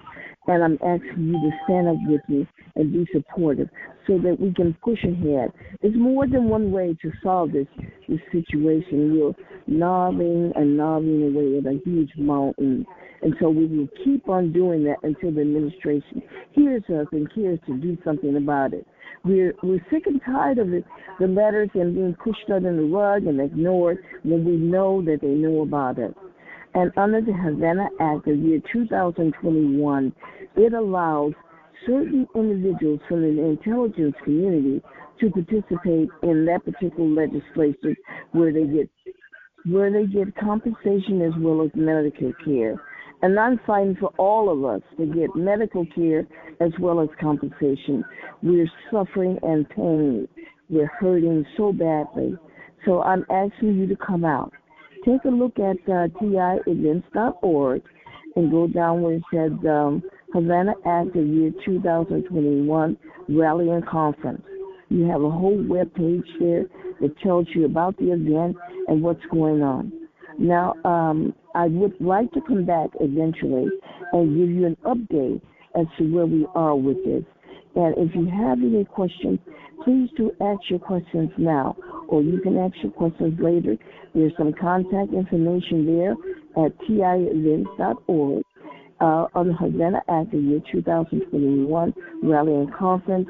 You can contact me, and I'd be more than happy to answer any questions you may have. So, any questions now? Oh, they're not able to talk right now. Everybody's muted. Oh, they're not. Thank you. Thank you, though. Thank you. Okay. All right. Very good. All right. If you have any questions, please do contact me. I'll be more than happy to answer them. Okay? All right. All right. Thank you, dear. Mm-hmm. Okay. All right. Okay. So here we have the conventions coming up, which is a good time and good place. Okay, you can mute, please, Ian, to reach out to legislators and so forth. And that, again, is in July for the Republican convention and in August for the Democrat convention. And we're trying to have TIs represented at both. Okay? And later we'll talk about Colorado a little further. Right now, I'm going to move to, let me see what we're going to go to. I am going to skip my part. I'm going to go to Sir Chase, if you can read the tips. We're going to go to tips, so get ready, Constance. So we wanted to have a part where we talk about tips and things that we can do to stay healthy or get healthier. And these are tips. One tip is from the Substack with Georgia Lynn, and Sir Chase is going to read that. And then Constance always comes up with a weekly tip. So I always look forward to hearing that. So let's hear our tips right now, and then we'll get back to the program. I have about 3 news articles, and then we're going to hear some excerpts from Robert Duncan's book, and then we're going to hear from Regina, the multi-generational target, who has 4 apps that we must have STIs. Okay, we must have in our toolkit. All right, so Sir Chase, you ready with the tip from Georgia Lynn's Substack? Go ahead, please. Yep, I'm ready. Thank you for letting me read this, guys. Okay, my pleasure. Vaseline successfully brings crystals to surface of skin. We are hit 24/7 with these crystals. When you have lots of pain in an area, this is where they pulsate the crystal in your skin, which make you electrified. Put thick slabs of Vaseline on painful area, leave on until itching or a few hours. Then you touch the R with the palm of your hand. You will be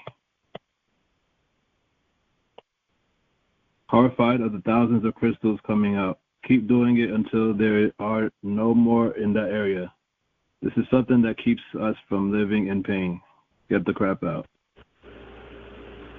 Okay, thank you. Get the crap out.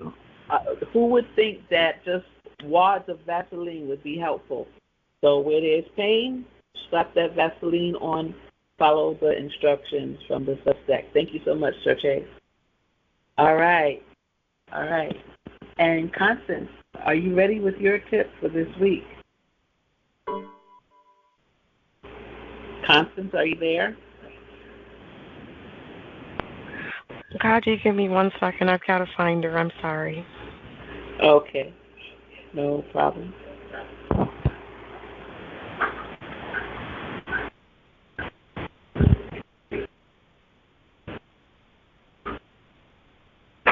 Okay. If not, I'm going to read my article in the meantime. Here she is. Okay, go ahead. Constance?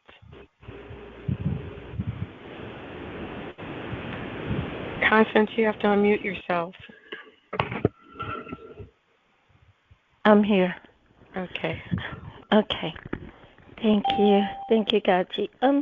I kind of want to say that I'm not a medical doctor. Don't get mad at the messenger. Okay. A couple times that I've been on, I didn't really clarify a couple things. I kind of want to go through them a little bit more because I left out a couple things. Okay.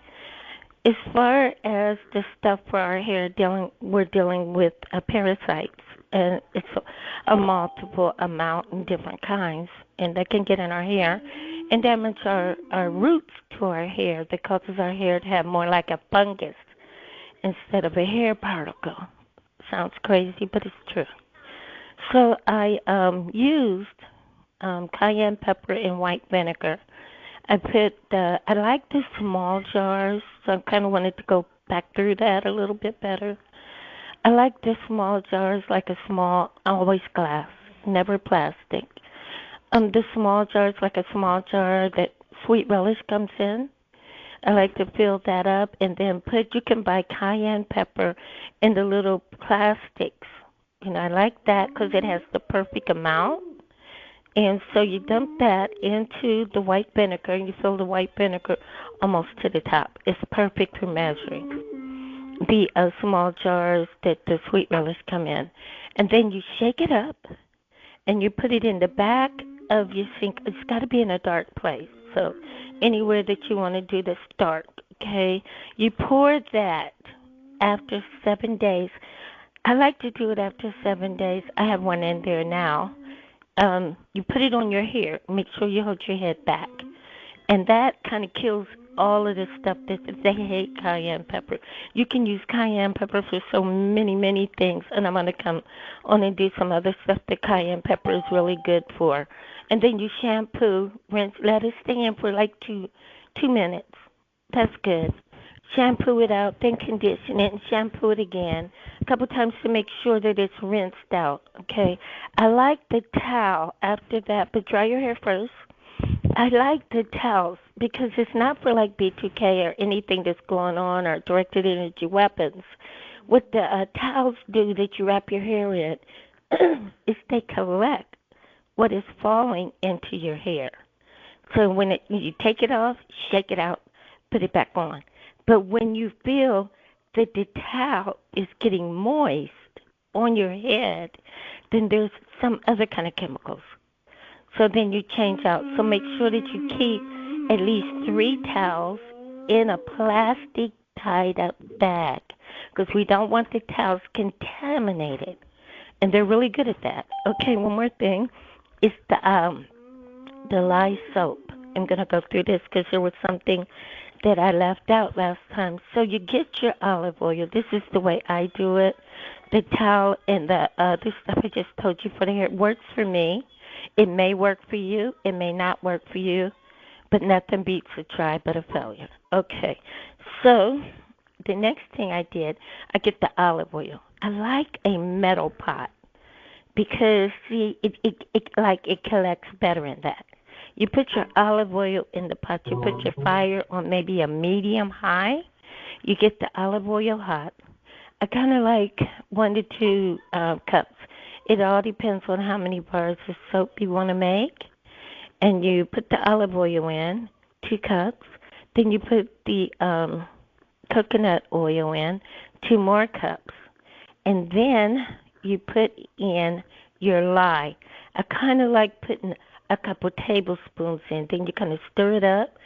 And then you put your soap shavings in. So you get maybe a good bar of soap, and you shave off some of the soap. It's like little shavings, and you put that in the pot with it.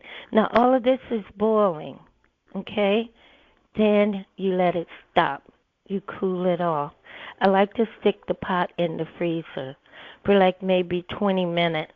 That way it gets hard. Get you a pair of plastic gloves.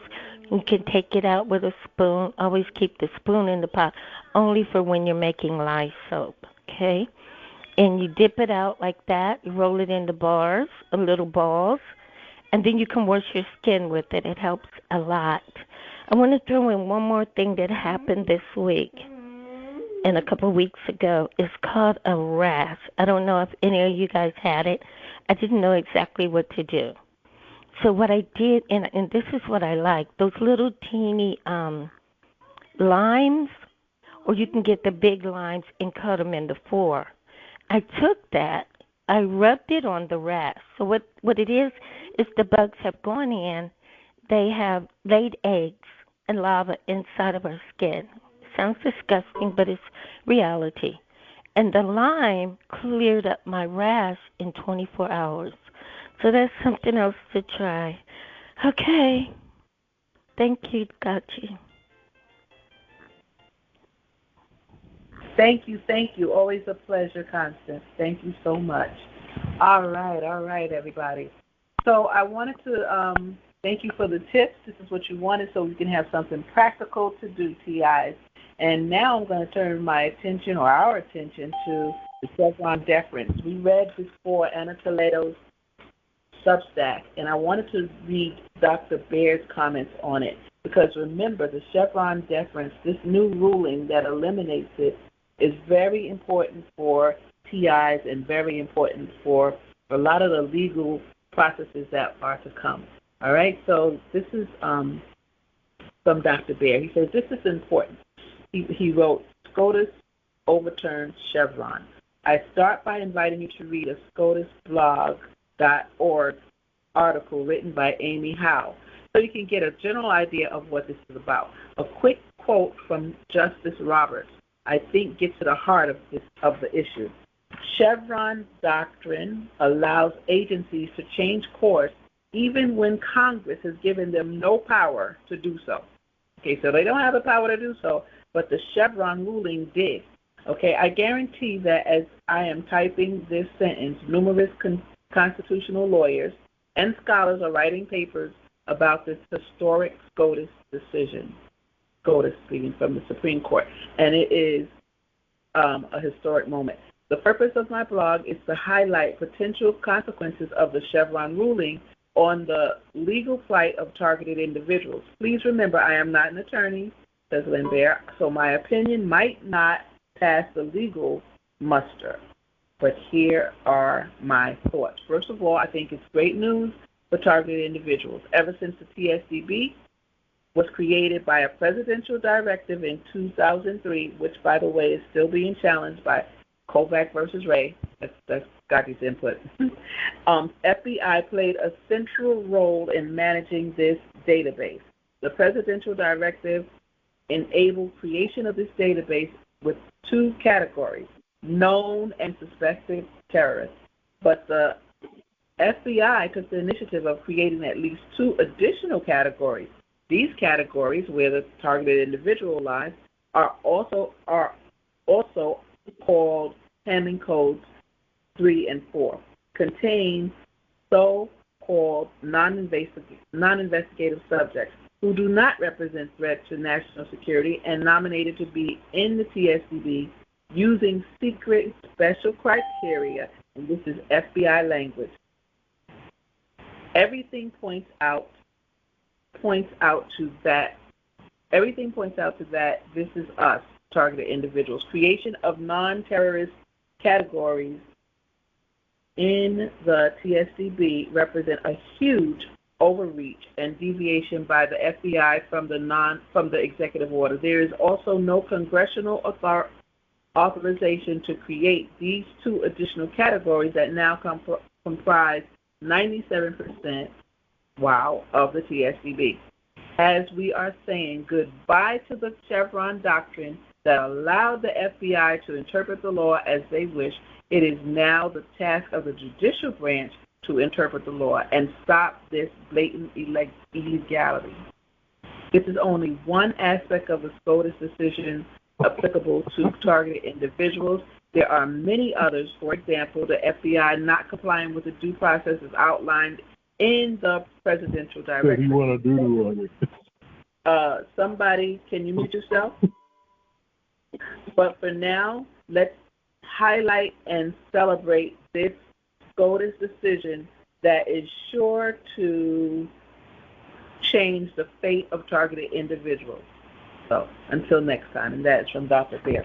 All right, so we're looking forward to the outcome, to seeing what this SCOTUS, this overturned ruling will lead us to. All right, guys.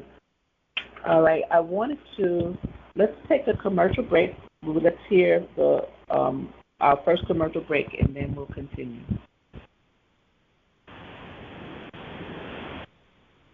Attention, all targeted individuals and TI state contacts.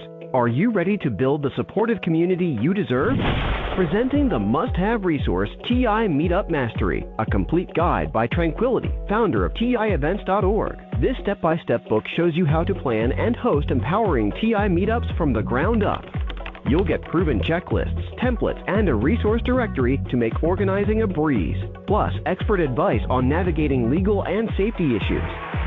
Whether you're a seasoned organizer or just starting out, TI Meetup Mastery is the ultimate playbook for building a thriving TI community. Get your copy now on Amazon.com. Your tribe is waiting. Okay, all right, everybody. The next thing that we wanted to share is from Major P. Major P, will you share? We want to look a little bit at a whistleblower, another whistleblower, and then we're going to get into Dr. Duncan's excerpt as we move on. Now, there's some people that were in line in queue. I hear Craig LaForest had something to say. I definitely want to hear from you, Craig. So hang tight. After we hear this, maybe we'll interject you in between the excerpts. So Major P, are you ready? I'm ready. All right, let's go. Defeat the deep state and defend whistleblowers. The only thing standing between Biden's deep state, corruption, and the Constitution is you. We can't afford to lose this fight. We're expanding our government accountability project, launching a whistleblower protection initiative to legally defend the brave men and women who are willing to risk it all and come forward to expose corruption and defend the Constitution. We won't let Biden punish and shut them down. And this one is the FBI whistleblower, Garrett O'Boyle. The ACLJ is now representing FBI Special Agent Garrett O'Boyle, who bravely testified before Congress about deep state corruption within the agency to target pro-lifers, even marking pro-lifers with threat tags like terrorists. The Biden administration has since made Agent O'Boyle's life a nightmare, bringing down the full force of malicious deep state retribution against him for standing up for the truth and exposing the rampant corruption and political bias infecting our federal government. This is what the deep state FBI does. They don't fire these whistleblowers. Instead, the FBI finds a way to take away their security clearances so the whistleblowers can't do their job, and then suspends them without pay for no longer having security clearances. And they are not allowed to take outside employment. It's cruel revenge to make an example of them so other agents won't dare speak up. As Special Agent O'Boyle testified before Congress, the FBI will crush you. This government will crush you and your family if you try to expose the truth about things that they are doing that are wrong. This is unconstitutional and it is un-American. Every deep state actor working to ruin the lives of these brave FBI whistleblowers needs to be exposed and held accountable to the full extent of the law, even if it goes all the way to the White House, and we'll take it all the way to the Supreme Court. All right, okay. Thank you for that. Thank you, Major P. So I was mentioning to Todd, and I have to find the article, that there is one of the agencies promised protection for whistleblowers. We're not sure if it's legit. I'm certainly going to send it to him and get his feedback on that. And right now we're going to, let's do another quick commercial and then Tranquility. Do you have Craig LaForest still available? If so, I would like to hear from him. I do. Okay, great. Commercial first, then Craig LaForest, and then we're going to get ready for the excerpt. Sir Dan, get ready. And Lady P. All right, go ahead. Attention targeted individuals. Don't miss the largest TI awareness event ever organized, the Targeted Action 2024 Rally in Colorado Springs, hosted by Targeted Justice. This incredible event starts on Wednesday, August 28th, and spans 2 days with an optional third day. On day 1, we have the Brotherly Love TI Meetup. The theme is Plan for Peace, a chance to connect, share, and envision a peaceful future together. Then on TI World Day, August 29th, the action begins. First, we'll distribute awareness flyers at key locations during the Targeted Action 2024 Morning Awareness event, followed by a powerful rally. In the afternoon, we'll unwind and strengthen our bonds at the Surviving and Thriving TI Cookout. Registration is just $25, a small price to pay to be part of this historic event. Show your support by purchasing exclusive Targeted Action 2024 merchandise. For more details and to sign up, visit the Targeted Action 2024 tab at targetedjustice.com or the TI Rallies section at tievents.org. We'll see you in Colorado for Targeted Action 2024. All right, I hope you registered. Go to targetedjustice.com, click on Targeted Action, and there's the registration, or TI Events will also take you there. All right, registration is $25, and there are over 200 people registered right now, so let's get in the number. There's also ride share opportunities, and figure out who you're going to room with and get ready so that you can be a part of this history-making moment at the rally. All right, Craig LaForest, we'd love to hear from you really quickly. Thank you. Thank you for the opportunity.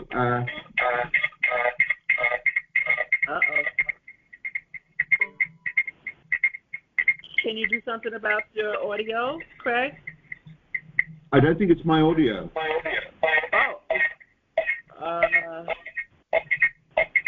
there something else that we see? Hold on 1 second, Craig.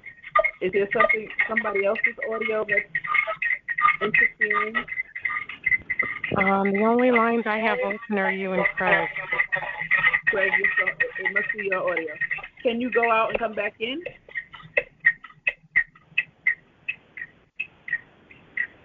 Craig? Yes. Okay. Maybe go out and come back in. We'll go out and come back in. Yes, thank you. Thank you. All right, yes. All right. Let's hear an excerpt from, what is the name of the book? How to Tame a Demon. And when I looked at the book, I was surprised that, it's mainly question and answers. So Dr. Robert Duncan, who had actually 2 doctorates from Ivy League schools. He was with DARPA at one time, CIA. He was a targeted individual, and he was a whistleblower. The things that he created with that brilliant mind of his, he was a genius, actually. And they were meant to help people. They were meant first to help the armed forces against enemy forces, he had ways to help paraplegics. So we'll listen to that more maybe next week, but it was used to harm us, and that's the problem. So let's hear a few of his excerpts. So Dan, can you read yours? And then we'll hear from Craig Forrest, Lady T, and then our special guest. All right, go ahead. All right, thank you, Gaudi. Can other animals be used? There are many documented experiments from human to ape, human to dolphin to some degree of success, but the most famous are a bull, dragonfly, and mice with probes directly inserted into the brain. A cat's vision was also deciphered onto a computer screen with invasive probes. Imagine if they could turn a person's pet into a spy. Okay. Then there's capabilities, effects, and technology questions. What are some electronic assault symptoms? There are many common symptoms of DEWs, directed energy weapons, microwave weapons, and EEG induction weapons. Bodily pains and sensations that have no human experience analog. Fatigue, involuntary speech, like Tourette syndrome. Bee stings, projection of odd sounds, limb jerking, sleep deprivation, headaches, teeth pain, eye pain, heat, genital assaults, heart palpitations, etc. In the lab, even parts of the brain can be stimulated to feel a spiritual presence in kind warmth, and the opposite has been documented. One major difficulty is sorting out what are naturally occurring illnesses and those induced by technology. All illnesses can be mimicked and induced by electronic assaults. The TI begins to believe all pains and illnesses are caused directly or indirectly by these weapons. There are a couple of problems with that. The TI will not try common medications which might alleviate the pain, and secondly, they begin to believe these people and the weapons are all powerful. The practical advice for the TI is to try the obvious medical advice first, and if that doesn't work, try electronic assault shielding. This is also true with organized stalking. There are common criminals which should not be confused with government agent stalking techniques. What are the there's 2 more. Okay. Mm-hmm. What are the long-term effects of these energies and experimentation on me? The most deadly effects are on the mind itself. Interfering with a person's decision-making process lowers their survival abilities and even their will to live. Of course, with all energy exposure, there is an increased risk of various types of cancers. There are many secondary and tertiary long-term health effects of prolonged stress caused by the torture and experimentation, including heart arrhythmia. And the last one, can they get my passwords? They can crack your passwords even while you are dreaming. This is a very important feat for mind hacking by the NSA and other intel agencies. There was a team that used OTS, off-the-shelf, parts for less than $500 to hack passwords by brain feedback. What they used is what is called the delay of the P300 brain signal. This is the recognition signal. So by showing the subject digit by digit and reading the results, they were able to crack passwords of a consensual subject. The NSA techniques are similar. There are back doors to all computer systems of spying, but this is one through the mind. There are ways to defeat this mind hacking technique with computer passwords. There are programs that generate a password that even the user cannot see.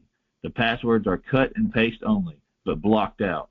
The only password that the user needs to know is that one of the password database.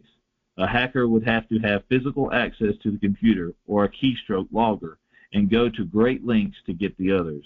If you are a target, nothing is private, and certain government agencies will even use your medical information to silently assassinate you if that is their objective.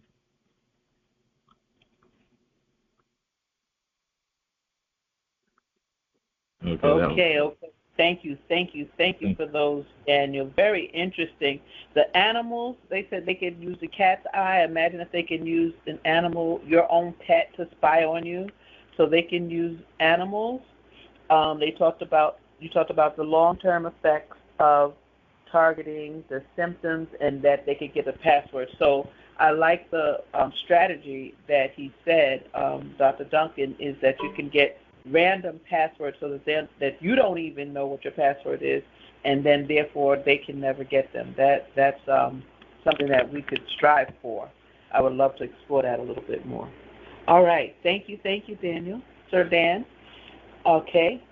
Lady T, you have 3, but before you, I want to see if Craig LaForest is back.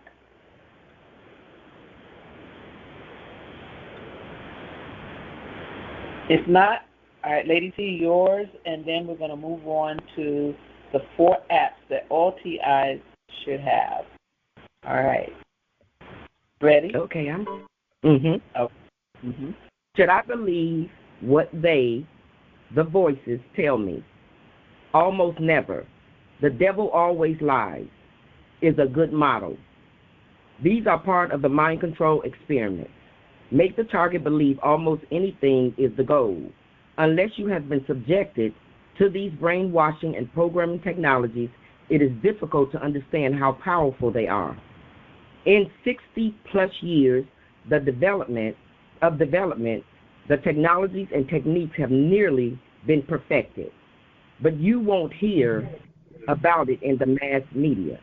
Every country controls their mass media to program to simple people. Humans create their reality by the sample points of information that they are given. There is a problem in logic with always lying, and the programmers are figuring it out. If they always lie, then you deduce information with the negative logic. You can't do random because the target can figure out when they are lying or telling the truth, using some emotional feedback loop. Obviously, they can't always tell the truth because then their game will more quickly be learned by society and the target. This is the kind of poker game. This is a kind of poker game. You must figure out when the opponent is lying. The practical advice is to just throw out all the information if the V2K TI can. They gain the trust of the TI by initially using feedback on what the TI is doing at the moment. Once the trust is gained, the deception begins.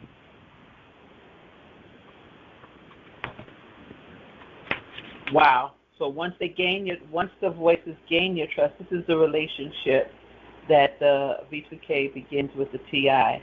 They gain your trust by giving you feedback on what you're doing, and then they begin to deceive you. So they have the trust first, and then they start deceiving you. Okay, thank you. All right, the next one. How do I stop them from controlling my emotions?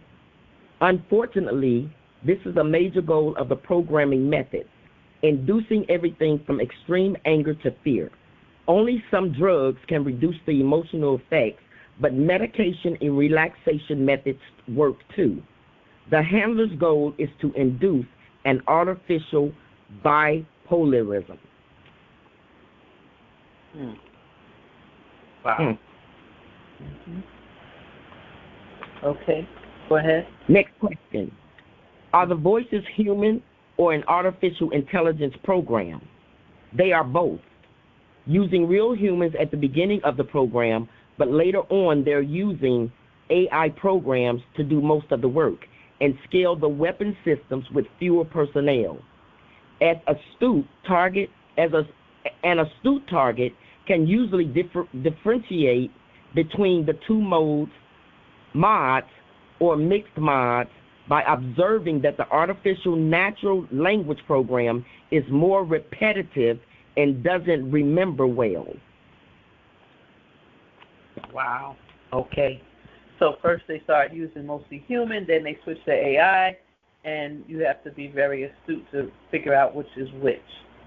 Very, very interesting. Okay, so How to Tame a Demon by the late Dr. Duncan, Dr. Robert Duncan. Okay, so his book is mostly question and answer. So it's just a question that you might have, and his answers form very, very good, very easy to read. All right, thank you for that, Lady T. Thank you, Sir Dan, Sir Chase, everybody who participated, Constance. Thank you, and now we want to hear from Craig LaForest. And Regina, if you can get ready, you're up next. All right, Craig LaForest, go ahead. How are you, sir? Is Craig there? Yes, Craig's here. He just needs to unmute. If you can unmute, you're back. Actually, I can do it. Okay, your mic is open. Can you hear me now? Yes, you can. How are you? Wonderful. Pretty distraught, obviously. It's dreadful news for everybody, but Robert would want us to continue this incredible fight that we're all involved with. It's disgusting what these people have done to Robert and to millions around the world. So all I can say is Robert would want us to continue against this fight. And I'm sorry if there's a delay on my phone here, so I'm getting a little bit of echo. So just keep strong, everybody. I spoke to Robert 2 weeks ago, and I've been reading through some of the notes that we had together during his time down here in Sydney when we had an interview in front of a live audience. And I'll just read you some of these just to give you some strength that we know that we're working against a satanic cult here, these vacuous people who hurt other people, and thank God most of us believe in a creator or a higher spirit at least. So Robert mentioned that with the development of V2K technology, he had to step away from the further development because it was one of those brilliant moments where Robert recognized how this could be worked against humanity. He said that he's identified that there are at least 26 ways to manipulate the human nervous system in the brain. And he stated this is a global phenomenon. There is nowhere on Earth that you can escape. I personally travel by ship a lot. I've been up to the North Cape, down to Antarctica, and I get hit every time when I'm in a plane. But that's not going to stop me from coming from Sydney to Colorado Springs. So I'm flying out of Sydney on August the 27th to be with all of you, and I hope that many of you join. I know there's some buses being put on. I hope you join us in Colorado Springs. It's so important. It's so important that we keep sharing this information. Many of us have lost family members and friends who we thought were close to us. But I tell you what, the more I put out there, the more information I provide people, they research it and they say, wow, I've heard something about this already. And to have that blessing, to sit down with somebody who says, my goodness, I understand exactly what you're talking about, it's overwhelming. It's overwhelming. So God bless Robert. God bless all of you. I just wanted to call in quickly and hope to see many of you in Colorado Springs. Thank you so much for that, Craig. And I look forward to meeting you.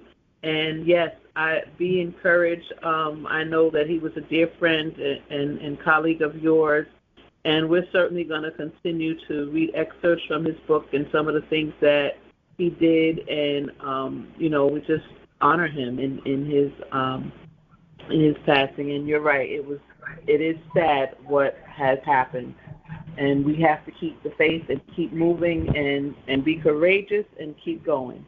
Yeah, one day, one person will step up. We just need one person to step up who really recognizes that what they're doing is wrong, that their soul is being destroyed. They've just got to look out every day and thank God or our Creator for the sun coming up and the moon and the stars and everything. It's such a brilliant earth, and it's just the people on earth, the evil people on earth, who are ruining it for the rest of us. Absolutely. So thank you for the opportunity to talk to you all. Thank you. Thank you for being here. My pleasure. All right, everybody. Okay. All right, Regina, you're up. We want to hear about 4 apps that are must-have for TIs. And let's go.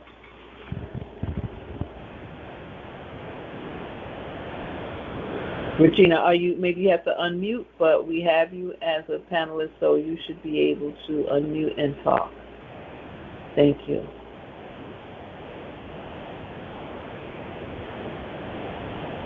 And thank you guys for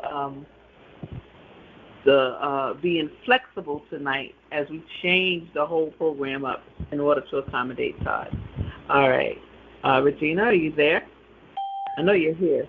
She is here. She just needs to unmute. You can unmute, and then we'll be able to hear you. Does she need to star 6 or unmute? She may be muted by her phone. Okay. Can you hear me now? Yeah. Yes, we can. Okay. All right. Hi, everybody. Hi. My name is Regina. I'm a multi-generational target from birth. My parents were killed. 3 pets were killed. My son, we just won a 3-year case because he was beaten like a Floyd from targeting and left in for dead. But he didn't die, but he has damages, and we won the case. Anyway, to make a long story short. Congratulations, by the way. Thank you. But it's not over yet. So, I mean, it's over, but it ain't over yet, so right. It's just one of many battles we have. What I do is that I've learned in the area where I live, and they're taping, I can hear them, I'm triangulated by perps all over me. And what I learned was how to locate where they are. Visually, I've been documenting since 2008. So I have a whole bunch of evidence. And what I suggest to people is I have 2 phones. I have an Android that I don't use for communication, but I keep it connected to my router. And then I have the iPhone. I find the best apps to locate where the signals are coming from is through the iPhone app. So let me get into my iPhone, and I will tell you the apps that I use. The first thing I would suggest is it's called ElectroSmart. And what it is very simple. You download it, you click on it, it'll show your exposure. Now, what happens though, in my case, they got a hold of my stuff, so I have to fight a little differently. But it definitely shows exposure to radiation, where it's coming from. I do not use Wi-Fi on any of my phones. I don't use it. I use the 5G network or whatever, because what happens is that when you start using Wi-Fi, that's how they can tap into your shit. Excuse my language. So I stay off of the Wi-Fi, but these apps still work. So the first one I suggest is ElectroSmart. It gives you a general current exposure, and anything from 70 on up is very dangerous to your body. It'll also show you where it's being exposed from.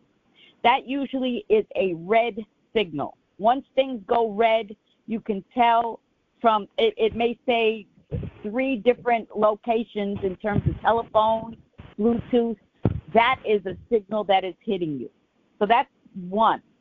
I'm giving you the easy apps right now because they're easier to deal with. The other thing, too, is if you feel you're being hit and you feel pain, right, and you're saying, these people are hitting me, I have a radiation detector. It's called Radiation Detector, and it searches for hidden radiation, and it has a radiation meter.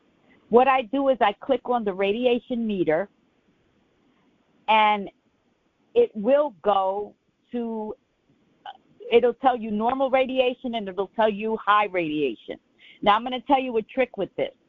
Sometimes you can open up a radiation meter, and you know you're being hit because you're hurt, but the meter doesn't show it. That's because they are beaming off of metal objects or mirrors in your home. So, for instance, if you have windowsills and you know they're made out of metal, you put that meter on the windowsill and it will give you the reading. The other thing I want to tell you is that you have to document, not just show. I take pictures, screenshots of everything that I do because this starts giving continuity, proving that you're being radiated. So you would take a screenshot, metal bed frames, door frames, window frames, mirrors, metal objects, also stoves in the kitchen where radiation comes through the gas line. Those are all areas, if you're being hit and you don't know where it's coming from, you want to look at the meter, and the meter will give you the coordinates. It's called radiation meter. I like this particular one. It's a yellow one, and it's very accurate. And I take screenshots when I'm using it, and it'll sound an alarm. I take videos of it. It'll sound like a little alarm, and I have an antique bed that I refuse to get rid of, but they use my bed as a beaming field day. But I take the statistics from my bed.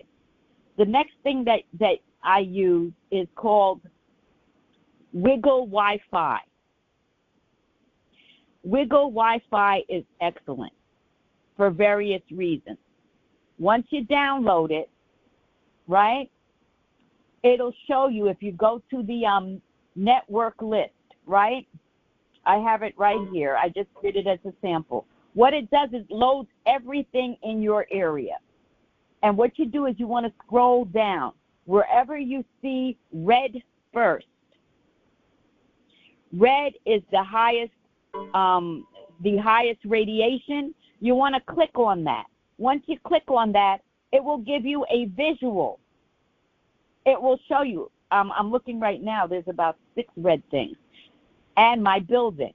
This will show you in-house and peripherally people that are using directional energy weapons or what local towers. By towers, I mean things that they stick in the ground, antennas. Because you don't have to have only the tower hitting you. Nowadays, it's so sophisticated. There is handheld, there are taxi cabs, there are all kinds of equipment. This Wiggle Wi-Fi will show you. And what you do is when you see the red pop-up, you hit the red pop-up, it'll show a map, you click on the map, and the map will give you a picture and an address. Document it, take a picture, a screenshot, because they'll show you where it's coming from. The more you do it, the more continuity will occur because you're showing a history that you're being hit. You're not just talking out of your head. You are showing them through an app where this is occurring. Now, the other thing I like with Wiggle Wi-Fi is that there's a, here, let me go back because I'm using Wiggle Wi-Fi while I talk to explain. Okay. I'm going to the Wiggle Wi-Fi. On the other end, let me get here. Okay, there's a little square on top that looks like a map. What I like to do on that is I like the SAT hybrid map where you see a little bit of both. And what I do is it has a little listing. I say show and run new. I click on that, and then I want to go to show and run new only. So that'll show you if you keep getting hit, let's say, from the same location, that will indicate if there's any new areas that that they're using to hit you with. And you do the same process. You click on the little point of the new thing. It'll pop up a map, and it'll show you visually from where you are, where you're being hit. The next thing I use is 2 other apps that I like. These are all on Android. Unfortunately, the iPhone, well, we know Apple is part of the corruption. They have very limited. There's one I'll tell you at the end, but I like to use my Android for it. There are 2 other things that I use. One is an ultrasound detector, and that's the name of the app. This is excellent because what it does is when you click on it, right, you click optimize, it will show the frequency. It'll actually draw the frequency so you'll see the level, right? You take a picture of that, then you go to log. You click on log. It'll show you the decibels and how high it is. Like right now at 8:14, which was the last hit on July 15th p.m., the decibel went up to 60.6. So that's the one I want to click on. I'm going to click on 60.0, and I'm going to go, it'll give you all the information, the time that signal came in. Then you want to go to next or show. They'll show you the spectrum, and it'll save it. Then you click on OK. OK. It says overload. It's being overloaded now. Oh, it's not letting me use it. That's funny. Okay. Then I want to go to next. After you go to next, there's a little tab that says map. You want to click on the map, and you want to make it as large as possible, and it will show you also the little red pop-up. You can hit on it. It gives you the names of the people that own those equipment, and it gives you a picture. I love that. Wiggle Wi-Fi. I am also dealing with privatized contractors and corrupt realtors. And this gives me their names because I'm in a rent-stabilized apartment. So what they figured is they work out illegal contracts with the government and saying these are the list of rent-stabilized apartments. We don't care if you kill them because we need to destabilize these apartments. So I'm lucky with this Wiggle Wi-Fi because it gives me the names of the people next to the equipment. Wow. That is good. I love it. Yes. Mm-hmm. Mm-hmm. So I use that, and then this also has an ultrasound detector and an infrasound detector. That's what those 2 apps are called. And it looks like a megaphone on it. Those are the 2 that give you the names, that give you the most details. So I use those 2. So basically, and there's another one I use called Satellite Finder. When you click on that, that gives you the coordinates of the tower and the address from where it's being deployed, as well as a compass, etc. So I use that as well, and it has a map on the bottom. If you click on it, you will see. What's interesting is that all these apps that I use verify it's coming from the same location because they show the same location. So it's not it's not like one's in Spain, one is in Ontario. No, it shows the same areas and the same locations. I have been doing this for years. I also I document everything. I have them. I wish one day I could show people all the pictures I have because I actually have pictures where they say you can't see the radiation, but you can see the lasers. And you can't. I have my camera. The way I have it situated, you do see the radiation, but it's a haze that moves. It looks like moving molecules. All you see is the air moving. It shakes. I have actually films of that. I have people deploying weapons in shadows, pictures. If y'all need evidence, I have evidence from 2008 up until now. Well, that would be a good call when we can do a visual So let me think about that. I would love to have that call, Regina. Yes, so people can see that. Now, those are the basic ones that I use: the satellite finder, Wiggle Wi-Fi, right? The infrasound and the ultrasound, and it's called Sat Finder for satellite finder. And then you want the radiation detector for the level. You want to know how high they're hitting you with. Anything over ElectroSmart, and you want to get another just a radiation detector. It's called the EMF detector, because you want to know the level when they're hitting you. You might not know where. Then you go to your windowsill. You go the radiator's metal, anything that has metal in your home, and you stick it on that because you know you're being hit. It will give you a read, because it reads metal, because metal is a carrier, as we know. That's why they used to use the microchips, if they had metal in them. Now it's more sophisticated. I did private air tests, and in my case, I found high levels of tungsten, which is a metal. That's what they're using in the nanotech as the antenna in our body. They don't have to microchip us anymore. And I heard somebody talking about using Vaseline to get the crystals out. Right now, my face is burned. They're going after my face. I do put Vaseline and an antibacterial on because they're burning me all the time. I take pictures of that as well. But those are the easiest apps to use that you can get map results with continuity. Now, on the smartphones suck. They're controlled by Apple. The only app that I found that I half like is called MGT. And this will also show you levels. And I don't use Bluetooth. I do everything either hardwired. The Wi-Fi on my Android is connected to my router, so it's not extraneous.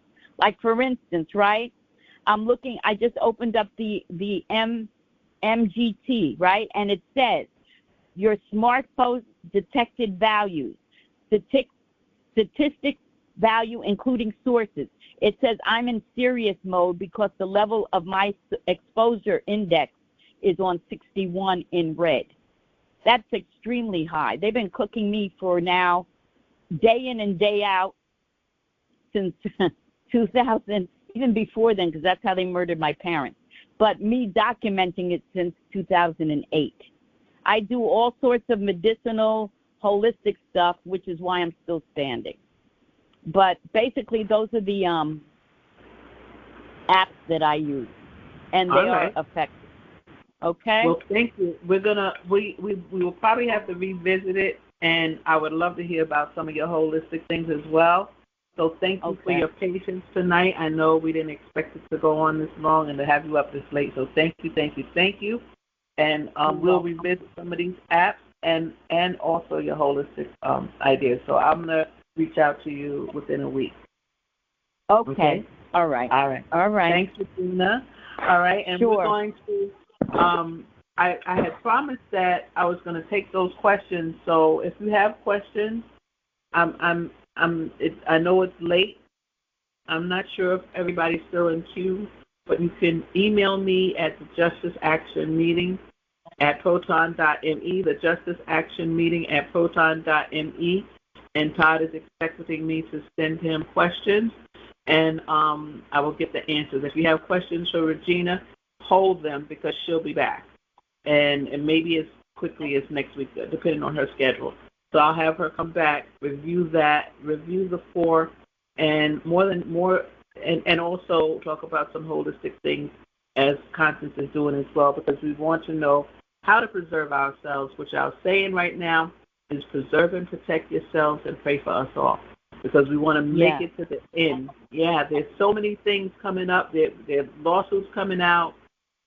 Todd mentioned one tonight, and we're really excited about that. The targeted justice lawsuit is not dead. It's going to the Supreme Court. Colorado rally is coming up in August 28th to the 30th. Be there or be square. You know, we have a lot of things that are happening. We're still waiting for that Kovac versus Ray, which looks like it's going to be a judge in the favor of the plaintiffs. And so we are really excited about a lot of things. Very sad about what happened with Robert Duncan. We're going to continue looking at some of his work because he was great in his field, and his inventions, the genius that he was, are being used against us and the American people and others.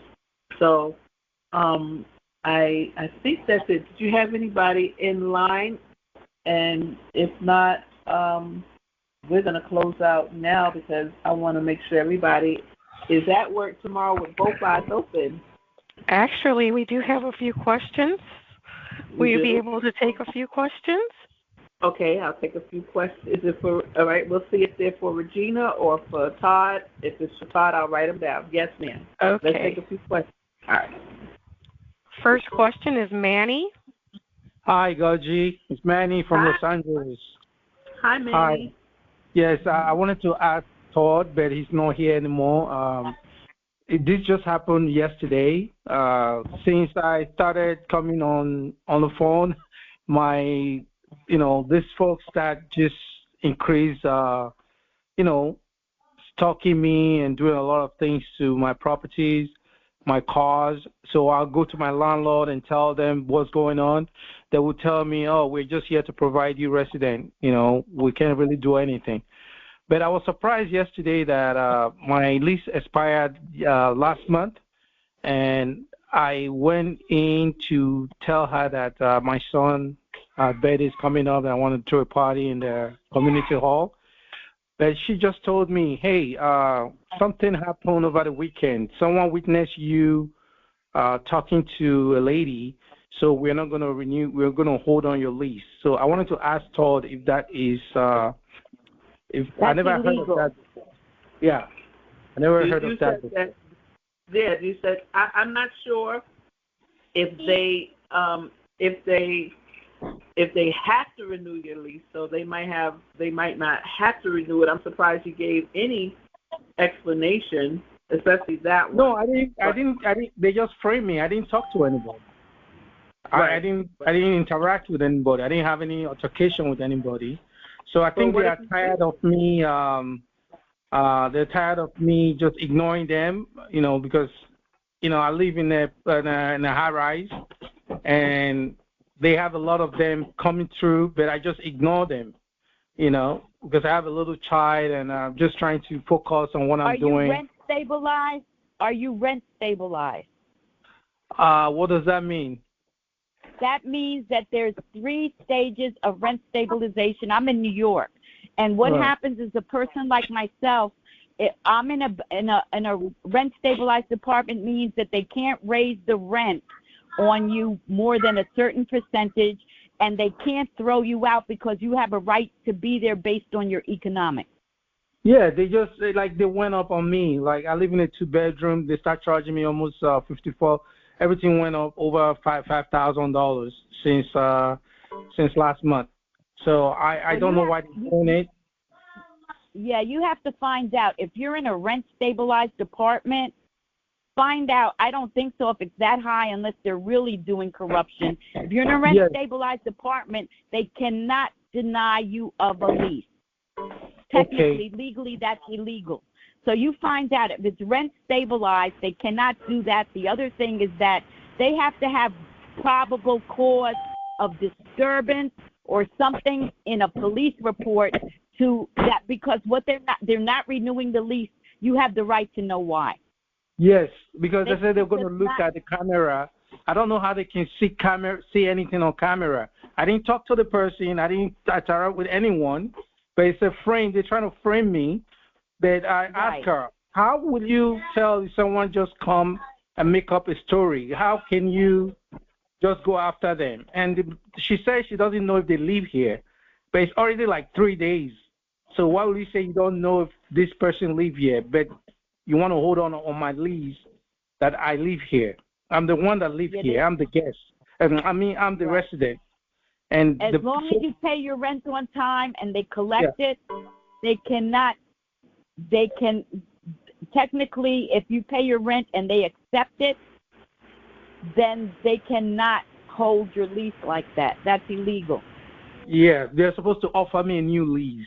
because it expired last month. I don't know if I'm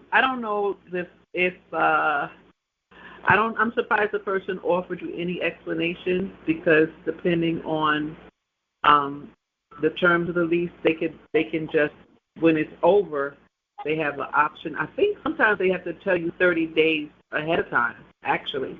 So you need to really review the terms of your lease. Yeah, you're probably not. If you don't know if you're rent stabilized, you're not, because if you were rent stabilized, you would know it, because that's a good position to be in, because you're paying way less than market value, which is why they want Regina and them out. Okay, I'm gonna have to move on, Manny. Do you have another question? Thank you. I'll look it up. Thank you. Okay. Stabilized All right. apartment. Look at your terms, and I'll also. I don't know if that's the kind of thing to mention to Todd, because he really works with disabilities. Okay. All right. Yeah, this just happened. It just happened yesterday, and she haven't emailed me or write me about it. She just said it in her mouth to me. I said, what does that have to do with anything? Nothing.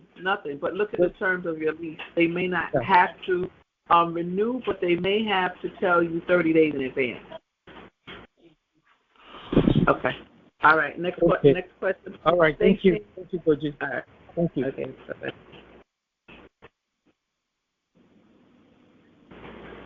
Next caller. We're going to try to take you real quick. Next caller, please. Okay, we're going to move on to the next one. Next caller. Hi. Hi, Jen. You're up next. Can you hear us? Jen?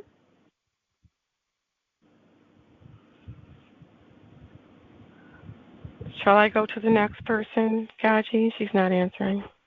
Yes, please. I'm here. I'm here. Hi. Hi, Jen. Next person, please. This is Jen. I'm sorry. Yeah, but I'm going to start moving faster. Go ahead, Jen, but I'm not going to wait next time, I promise you. Okay, I'm sorry. I had to be in the other room. I'm sorry, but it's real late. Yeah. Go ahead.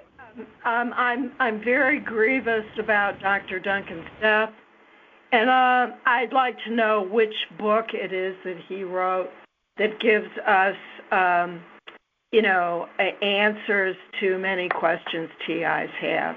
Do you know about that book? Okay, the book that we were reading excerpts from tonight is called How to Tame a Demon. Okay. And it's full of questions and answers. Yes, ma'am.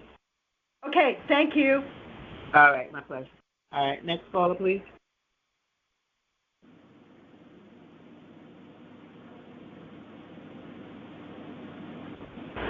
Is there someone else on the line? I'm trying to get these TIs to work tomorrow. Go ahead, please. Yes. Hi, Gaji. How are you? This is Pat. Can you hear me okay? I can hear you fine, Pat. Good. I just want to give everyone on the call who's from Michigan a message that there's a new conference call starting up on the 19th, which is this Friday, at 12 noon. It is going to be ongoing. It is exclusively for Michiganders. The meeting ID is Together We Stand. And if you want to call in, the phone number is 605-313-5653, and the access code is 7262111. And again, thank you for this time. My name is Pat Robinson. I look forward to hearing from, the callers from Michigan. Thank you. What day of the week is that? That's going to be this Friday, the 19th. All right. Thank you so much, Pat. You're welcome. Thank you. The best of everything. Next caller, please. Thank you.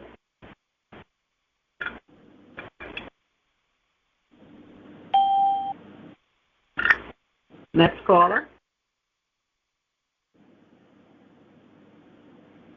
Maybe we're done. Woohoo! Wouldn't that be great?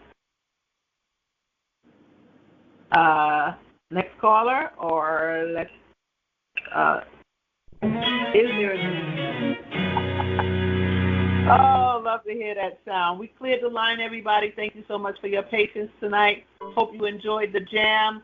We've had a lot of information, and we're so glad that Todd could be here. Glad you could be here. Let's say good night, and we'll see you next week, all right?